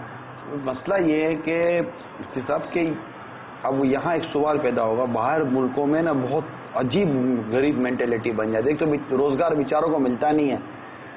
اچھا دوسرا یہ کہ یہاں ایک اور سوال پیدا ہوگا، کیونکہ یہ اوورسیز کے لیے بہت امپورٹنٹ کوشچن ہے کہ ایک شخص ہے جو ہے ہی انلیگل، غیر قانونی ہے، اس کا اس ملک میں رہنا جائز ہی نہیں ہے، اس کو ویسے ہی مسجد کے اندر اگر آپ نے جگہ دے دی ہے، پناہ دے دی ہے، تو ایک تو یہ ایک الگ ایلیگیشن ہے کہ اگر اللہ نہ کرے یہ وہاں سے ایک برآمد ہوتا ہے تو ایک سوال اٹھے گا. یعنی کہ غیر مسلم ملک ہے، غیر مسلم ملک ہے، اور غیر مسلم ملک کے اندر اگر آپ مسجد کے اندر یوں مطلب کہ کسی کو یوں دیکھیں گے اور وہاں سے پکڑا جائے گا تو وہاں مساجد کے حوالے سے پرابلم ہو سکتا ہے کہ یہ مسلمانوں کی مساجد ہے، یہ انلیگل جو یہاں لوگ ہوتے ہیں یہ مطلب ان کو کوپائٹ کرتے ہیں. نمبر 1. نمبر 2 یہ کہ اب میں دوسری طرف جا رہا ہوں کہ بھائی ہم بھی مسلمان ہیں، مسجد پر کیا تم لوگ کا اجارہ ہے؟ اجارہ داری ہے. مسجد اللہ کا گھر ہے، ہم آ کے کھائیں گے پیئیں گے سوئیں گے جو بھی کریں گے. آپ ہم کو منع کرنے والے کون ہوتے ہو؟ تو اب یہ جو بات کر رہی ہے اس کو آپ کیسے سمجھائیں گے؟ مثال کا ایک شخص آ کر آپ سے یوں کرتا ہے، آپ کیوں روک رہے بھائی؟ مسجد آپ کا گھر ہے؟ نہیں اللہ کا گھر ہے، میں اللہ کا بندہ ہوں، میں آ کر رکوں گا یہاں پر. اب یہ تو پھر یہی ہوگا نا کہ اس کی جو ہے نا کوئی چیز لے لے، بولے یہ آپ کی ہے، حقیقی مالک تو اللہ تبارک و تعالیٰ ہی ہر چیز کا. اصل بات یہ ہے کہ مسجد اللہ تبارک و تعالیٰ کا گھر ہے، لیکن کیا یہ سونے کے لیے ہے؟ کیا یہ رہائش بنانے کے لیے ہے؟ بلکہ آپ یہ دیکھیں حدیث پاک میں کہ سرکار صلی اللہ تعالیٰ علیہ وسلم نے ایک شخص کو مسجد میں اعلان کرتے ہوئے، گم شدہ چیز کا اعلان کرتے ہوئے دیکھا. بلکہ حدیث پاک میں کہ اگر مسجد میں کسی کو گم شدہ چیز کا اعلان کرتے ہوئے دیکھو تو یہ کہو کہ اللہ تعالیٰ تجھے یہ چیز نہ ملائے. کہ مسجد اس لیے نہیں بنائی گئی، حدیث پاک کے الفاظ لم تبنا لہذا، کہ مسجدوں کی بنیاد اس لیے نہیں رکھی گئی ہے کہ آپ یہاں پہ اپنی گمشدہ چیزوں کو ڈھونڈو اور یہاں پہ اعلان کرتے پھرو. کہ یہ مسجد عبادت کے لیے بنائی گئی ہے، مسجد کا تصور ہی عبادت کے لیے ہے. جب گم شدہ چیز کے اعلان کے لیے یوں منع کیا گیا اور علت یہ بیان کی گئی لم تبنا لہذا کہ مساجد کی جو ہے وہ تبنا لہذا، مساجد کی بنیاد اس لیے نہیں ہے، مساجد کی بنیاد عبادت کے لیے ہے، تو وہاں پہ عبادت ہی کی جائے گی. کیونکہ اس کی ذات پر اٹیک ہو رہا ہے نا مفتی صاحب، اس لیے وہ اتنی باتیں کر رہا ہے. ورنہ یہی شخص ہے جو مسجد میں شور مچانے والوں کو بولتا ہے بھائی مسجد میں شور مت مچاؤ. مچانے دو بھائی، آپ کیوں منع کر رہے ہو اس کو؟ آپ کا گھر ہے، مسجد ہے، اللہ کا گھر ہے. لیکن آپ کو پتہ ہے کہ اللہ کا گھر ہے، اس کے اصول بیان کیے گئے. وہ مسجد کے اندر کوئی اور کام کرتا ہے، اللہ نہ کرے کوئی کچرا پھینکتا ہے تو آپ ہی اس کو منع کر دو بھائی اللہ کا گھر ہے، مسجد ہے، کچرا مت پھینک. آپ کیوں منع کر رہے ہو؟ آپ کا اپنا گھر ہے، اللہ کا گھر ہے، وہ اللہ کا بندہ ہے، مسجد کے اندر بیٹھا ہوا ہے، مسجد میں کچرا پھینکتا ہے، آپ کیوں منع کر رہے ہو؟ کیوں کہ آپ کو پتہ ہے کہ مسجد میں کچرا نہیں پھینکا جاتا، مسجد میں شور نہیں مچایا جاتا، مسجد میں یہ نہیں کیا جاتا، مسجد میں وہ نہیں کیا جاتا. اسی طرح آپ کو جس چیز سے روکا جا رہا ہے نا، مسجد میں یہ کام نہیں کیا جا رہا جو آپ کر رہے ہیں. لہذا ایک مسلمان کو چاہیے کہ وہ ان چیزوں میں الجھنے، لڑنے، بحث کرنے کے بجائے مانے اور مان لے اور گناہ گار نہ ہو اور لوگوں سے نہ الجھے. یہاں میں ان تمام ذمہ داران سے عرض کروں گا جو مساجد کے نظام کو ملک و بیرون ملک دیکھتے سنبھالتے ہیں، اس تمام چیزوں میں آپ کا اپنا ہمدردی کرنا یہ نہیں ہوگا، شریعت کے حکم کو دیکھا جائے گا. اللہ تعالیٰ نے شریعت کے احکام فکس کیے ہیں. مفتی صاحب یا وہ قاضی والا میں کہیں تو میں روایت بیان کر دوں ایک کوڑے والی. ایک قاضی، میں صرف سمجھانے کے لیے عرض کر رہا ہوں کہ حکم شریعت جو ہے نا اس کا لحاظ کیسا ہونا چاہیے، اس لیے میں آپ کو یہ اس پوائنٹ آف ویو پر صرف سمجھانے کے لیے کہ مائنڈ بنانے کے لیے کہ حکم شریعت میں ہماری سوچ کا دخل نہیں ہے، ہماری طبیعت اور مزاجوں کا دخل نہیں ہے. جو حکم شریعت ہے وہ حکم شریعت ہے. یہ سمجھانے کے لیے آپ کو میں واقعہ بیان کر رہا ہوں. ایک قاضی کے پاس کسی شخص کا مقدمہ آتا ہے، قاضی اس شخص کا جرم ثابت ہو جاتا ہے، اس کو اتنے کوڑوں کی سزا. قاضی اس کو ایک کوڑا زیادہ مارتا ہے. بارگاہ الہی میں اس قاضی سے سوال کیا جاتا ہے کہ تو نے اسے ایک کوڑا زیادہ کیوں مارا؟ تو وہ عرض کرتا ہے کہ چونکہ اس نے تیری نافرمانی کی تھی، مجھے اس پر غضب آیا، اس لیے میں نے ایک کوڑا زیادہ مارا. تو اسے ارشاد فرمایا جائے گا کیا تو مجھ سے زیادہ عدل کرنے والا ہے؟ فرشتوں اس کو جہنم میں ڈال دو. ایک اور قاضی اسی طرح حاضر کیا جائے گا، اس نے ایک کوڑا کم مارا ہوگا، اسے پوچھا جائے گا کہ تو نے ایک کوڑا کم کیوں مارا؟ وہ عرض کرے گا کہ مجھے اس پر رحم آیا، اس لیے میں نے ایک کوڑا کم مارا. تو ارشاد ہوگا کہ کیا تو مجھ سے زیادہ رحم کرنے والا ہے؟ اس کو جہنم میں ڈال دو. بات یہاں حدود کی ہے، بات یہاں اسلامی حدود کی ہیں، جو اسلامی اصول ہیں سزاؤں کے، اس کی بات ہو رہی ہے. لیکن یہاں جو میں آج سمجھانا چاہتا ہوں، جو عرض کرنا چاہتا ہوں وہ یہ ہے کہ شریعت کے جہاں احکام فکس اور نافذ ہیں وہاں پر ہماری طبیعتوں کا میلان نہیں، بلکہ طبیعت شریعت کے مطابق ڈھلیں گی، نہ کہ طبیعت کے مطابق ہم شریعت کو بدلیں گے. یہ عرض کرنا چاہتا ہوں. لہذا ناراض مت ہوئیے گا، یہ بہت حساس ٹاپک ہے. مجھے اندازہ ہے میں بیرون ملک یہ معاملہ دیکھ کر آیا ہوں. یہ بہت سینسیٹیو ٹاپک ہے. عام مسلمان اس چیز کو سمجھنے اور سننے کے لیے تیار نہیں ہے، لیکن مسجد کے ذمہ دار ہیں، وقف کے اداروں کے جو ذمہ دار ہیں، ان کو چاہیے کہ اس معاملے میں حکم شریعت کو نافذ کریں، اور اس معاملے میں جتنا مطلب جو حتی الامکان جو کوشش ہوگی وہی آپ کریں گے. اور جو عام مسلمان ہیں ان کو چاہیے کہ اللہ کے اس گھر کے مسجد کے وقف کے احکام میں اپنی مداخلت کرنے کے بجائے جو حکم شریعت ہے اس پر ہاتھ باندھ کر سر جھکا کر لبیک کہہ دیجیے. اس میں وہ والی بات بھی آ گئی نا کہ ان کو ہمدردی صرف مسجد کی عمارت کے ساتھ کیوں ہے؟ جیسے پہلی بات ہوئی اپنے گھر اتنے بڑے ہیں تو گھر کا کوئی پورشن خاص کر دیں کہ بھئی ایسے لوگوں کو ہم یہاں پہ ٹھہرائیں گے. آپ کو یاد ہوگا مفتی صاحب، سرکار پڑھا ہوگا آپ نے تو، سرکار مدینہ صلی اللہ تعالی علیہ وآلہ وسلم کی بارگاہ میں کوئی وفد آتے تو آقا صلی اللہ تعالی علیہ وآلہ وسلم فرماتے انہیں کون مہمان کرتا ہے؟ صحابہ کرام گھر لے جاتے تھے، ان کی میزبانی کی جاتی تھی، ان کی مہمانی کی جاتی تھی، ان کو کھانا کھلایا جاتا تھا. تو وہ مساجد میں کن کو رکھنا ہے وہ شرعی احکام الگ ہے. کیا ہر ایک کو مساجد میں رکھا جائے گا؟ اس کے شرعی احکام والے. آپ بولو گے قافلے والے تو آپ 12 دن تک 30 دنوں تک تو مسجد میں رہتے ہو، ہم کو منع کرتے ہو. تو وہ مسجد میں رہائش دیکھنے کے لیے نہیں آئے، مسجد میں نیکی کی دعوت دینے، اسلام و دین کا کام کرنے کے لیے آئے ہوئے ہیں، اور نمازیں پڑھنے، نمازیں پڑھانے اور نمازیں پڑھنے کی دعوت دینے کے لیے آئے ہوئے ہیں. خالی ایسے اٹھ کے اپنا وقت گزارنے کے لیے وہ نہیں آئے. تو یہ مطلب کہ تھوڑا سا فرق سمجھنے کی کوشش کیجیے تاکہ ہم شریعت و دین کے احکام کو درست سمجھنے والے بن جائیں. اللہ تعالی ہم سب کو عقل سلیم عطا فرمائے، اور اس میں طبیعتوں میں ضد نہیں ہونی چاہیے بلکہ شریعت کے آگے اپنی طبیعتوں کو سرنڈر کر دینا چاہیے. سوال چلائیے. جہاں میں غلطی کرتا ہوں حضور مجھے اصلاح فرما دیجیے گا. ہاں بولتا رہتا ہوں میں. جی السلام علیکم ورحمۃ اللہ وبرکاتہ. وعلیکم السلام ورحمۃ اللہ وبرکاتہ. محمد احسان اتاری بنگلہ دیش کے شہر سید پور سے عرض کر رہا ہوں. حضور میں آج سے نیت کرتا ہوں انشاءاللہ عز و جل جب بھی مسجد میں جائیں گے انشاءاللہ مسجد میں داخل ہونے سے پہلے موبائل فون کو بند کر دیں گے انشاءاللہ عز و جل. ماشاء اللہ. اور بھی نیتیں ہوں ایسی زبردست نیتیں. مسجد بس یہ ایسی تحریک چل جائے کہ مسجد میں داخلہ ایک تو کرنا ہی کرنا ہے. ہاں کوئی ایسا اللہ تعالی ایسا عطا کر دے وقت اپنی رحمت سے. ہم تمنا کرتے ہیں کہ نماز کے وقت کو باہر نظر نہ آئے. لوگ کہاں ہیں؟ مسجد میں اللہ کے حضور سجدہ کرنے گئے.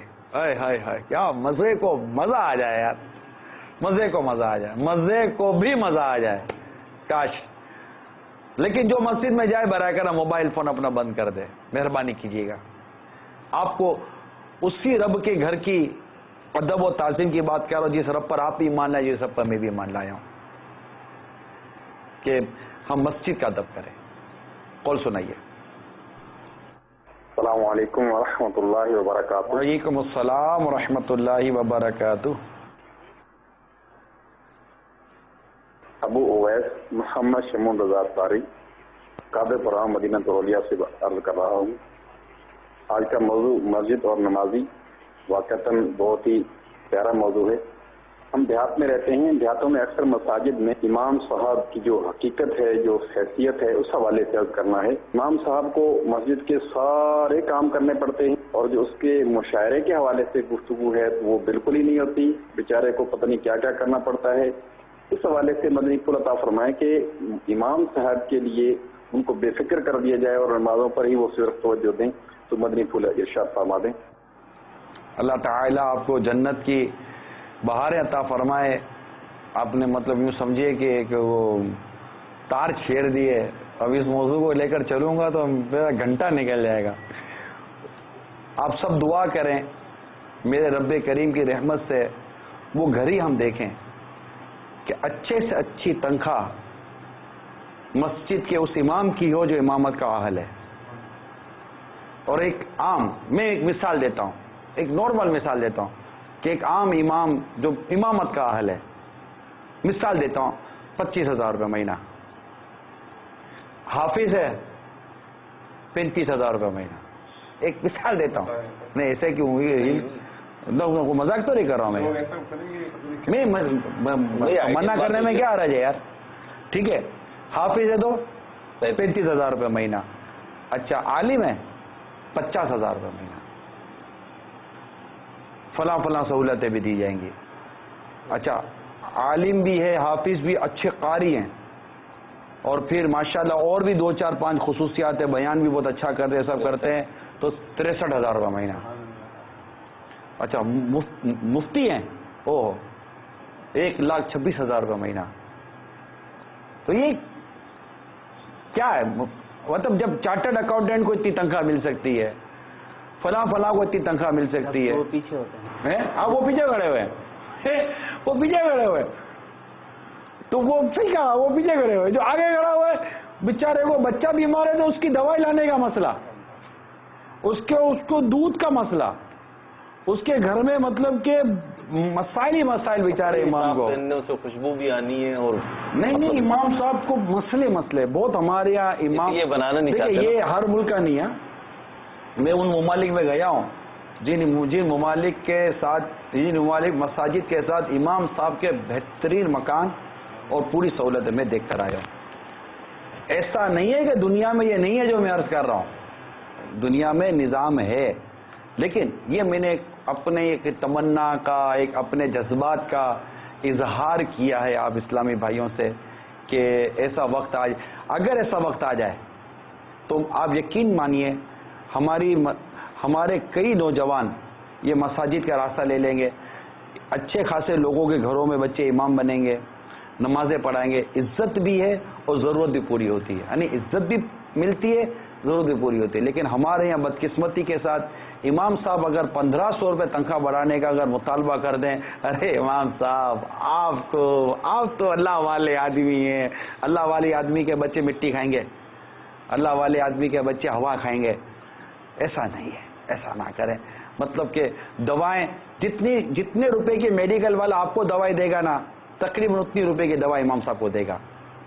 ڈاکٹر صاحب جتنے روپے کی دوائیں آپ کی ہوگی اتنے روپے کی دوائیں بعض اوقات انہیں کی ہوتی. بعض اوقات امام صاحب کے لیے کچھ نہ کچھ آدمی وہ شرم و حیا کر لیتا ہے.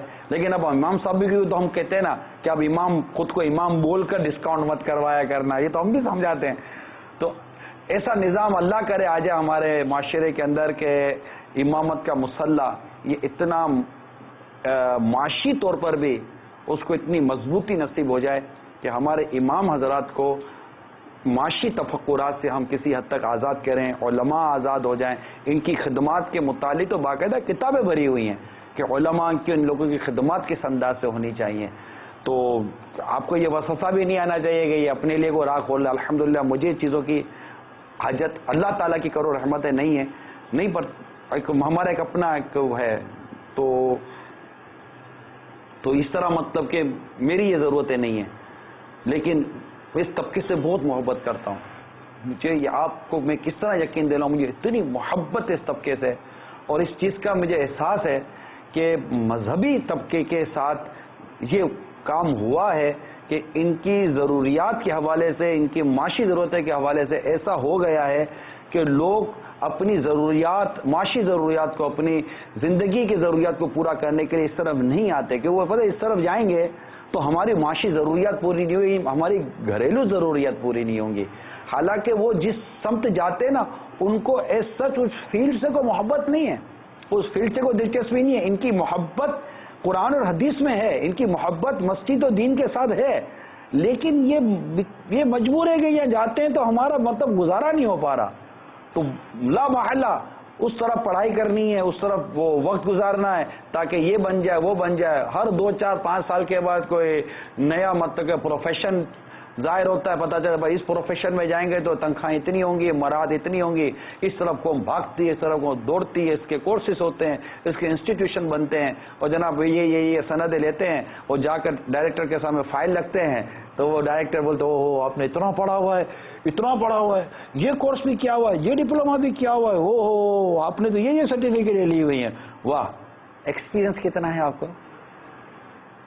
آپ بولتے ایکسپیرینس تو نہیں ہے، سوری یار آپ کے ایکسپیرینس نہیں ہے نا تو ہم آپ کو نہیں لے سکتے، آپ کا منہ اتنا سا ہو جائے گا، اتنا لاکھوں روپے خرچ آئے گا، اتنے بڑے بڑے ڈپلوما آ آپ بولتے ہیں ایکسپیرینس تو جاب صحیح آئے گا نا، جاب آپ نے کی نہیں ہے، تو بے روزگاری ہمارے سامنے ہے۔ تو آپ کے سوال کے ضمن میں اس کو میرا جواب سمجھیے یا میرے جذبات سمجھیے؟ یہ جذبات مرحبا، اور آپ نے فرمایا ہے تو وہ دعوت اسلامی جو ٹرینڈ سیٹر ہے نا، تو انشاءاللہ یہ کام بھی ہو ہی جائے گا۔ دعوت اسلامی میں یہ کام کس حد تک ہو رہا ہے نا، یہ آؤٹ سائڈر کو پتہ نہیں ہے۔ مفتی صاحب کیا فرماتے ہیں آپ؟ ایز کمپیئر ٹو الحمدللہ تقابل کے طور پر دیکھیں تو دعوت اسلامی میں اس کام کو الحمدللہ عز و جل پذیرائی حاصل ہے، اور ہم اپنے مدنیاتیات کو پیش نظر رکھ کر، وہ ساری چیزوں کو پیش نظر رکھ کر اس چیز کی طرف ہماری پیش قدمی ہے۔ رب تعالیٰ کی بہت رحمت ہے، لیکن وہی میں نے عرض کر دی نا کہ جیسی جیسی اہلیت ہوگی نا ویسا ویسا ہوگا۔ اب ہر شخص بولے کہ میرے لیے یہ ہے تو یہ نہیں ہوتا، اہلیت کے ساتھ ہی یہ چیزیں متعین کی جائیں گی۔ ٹھیک ہے نا مفتی صاحب، سوال چلائیے۔ السلام علیکم ورحمۃ اللہ وبرکاتہ۔ وعلیکم السلام ورحمۃ اللہ وبرکاتہ۔ غلام مصطفیٰ، ضلع اسلام آباد، بامقام جامعہ مسجد گلزار مدینہ، ٹوک انترال، بیریا ٹاؤن سے 7۔ تو عزیزہ سے یہ میں دیکھ رہا تھا، مذاکرہ چل رہا تھا، مکالمہ موضوع تھا مسجد اور نمازی کے سلسلے میں۔ اس سلسلے میں یہ درخواست کرنی تھی، میں مسجد کا خود خادم سمجھ لے متولی ہوں، لیکن الحمدللہ میں تو خادم سمجھتا ہوں اپنے آپ کو کہ اللہ تعالیٰ نے مجھے اس کی خدمت کرنے کا موقع دیا۔ ابو جان نے بنائی تھی، دنیا سے وصال کرنے کے بعد اب مجھے موقع ملا تو اس کا سنبھالا ہوا سارا کام۔ تو اس سلسلے میں تھوڑی رہنمائی چاہیے کہ میں تو اپنی طرف سے کوشش کرتا ہوں کہ کسی قسم سے مجھ سے کوئی غلطی نہ ہو ایز متولی یا خادم ہونے نصیحت سے، لیکن تھوڑی سی اس میں رہنمائی چاہیے کہ تھوڑی مزید اس میں حوصلہ بھی ہو جائے، رہنمائی بھی ہو جائے گی۔ حاجی صاحب مجھے اس کے بارے میں مزید تھوڑا سا تفصیل سے بتا دیں۔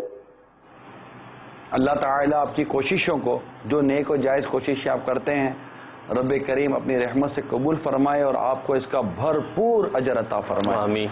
اور ظاہر ہے کہ بہت دیر سے ہم متولی اور کمیٹی کو کیسا ہونا چاہیے، ان کو کیا کیا احتیاطیں کرنی چاہیے، اللہ تعالیٰ کی رحمت سے ہم بیان کرتے ہی چلے آ رہے ہیں۔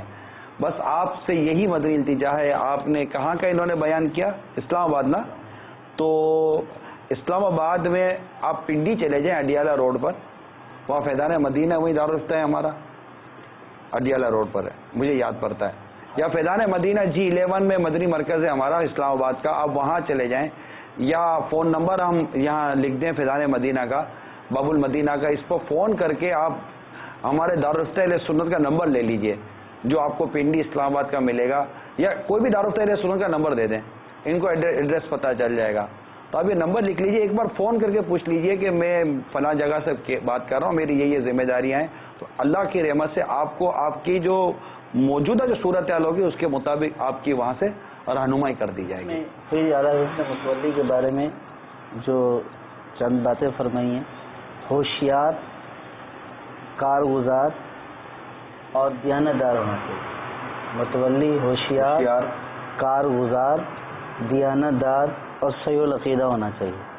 جس کے اندر یہ صفات ہیں غیر فاسق ہو، تو جس کے اندر یہ صفات ہیں تو وہ متولی بننے کی اہلیت رکھتا ہے۔ ہم اگر مفتی صاحب مسئلہ یہ نا کہ خود کو غیر ہوشیار کون کہے گا، خود کو غیر کارگزار کون کہے گا؟ ہوشیار سے مراد وہ والی ہوشیاری جو مسجد سے متعلق امور ہے۔ تو خود کو غیر دیانتدار کون کہے گا؟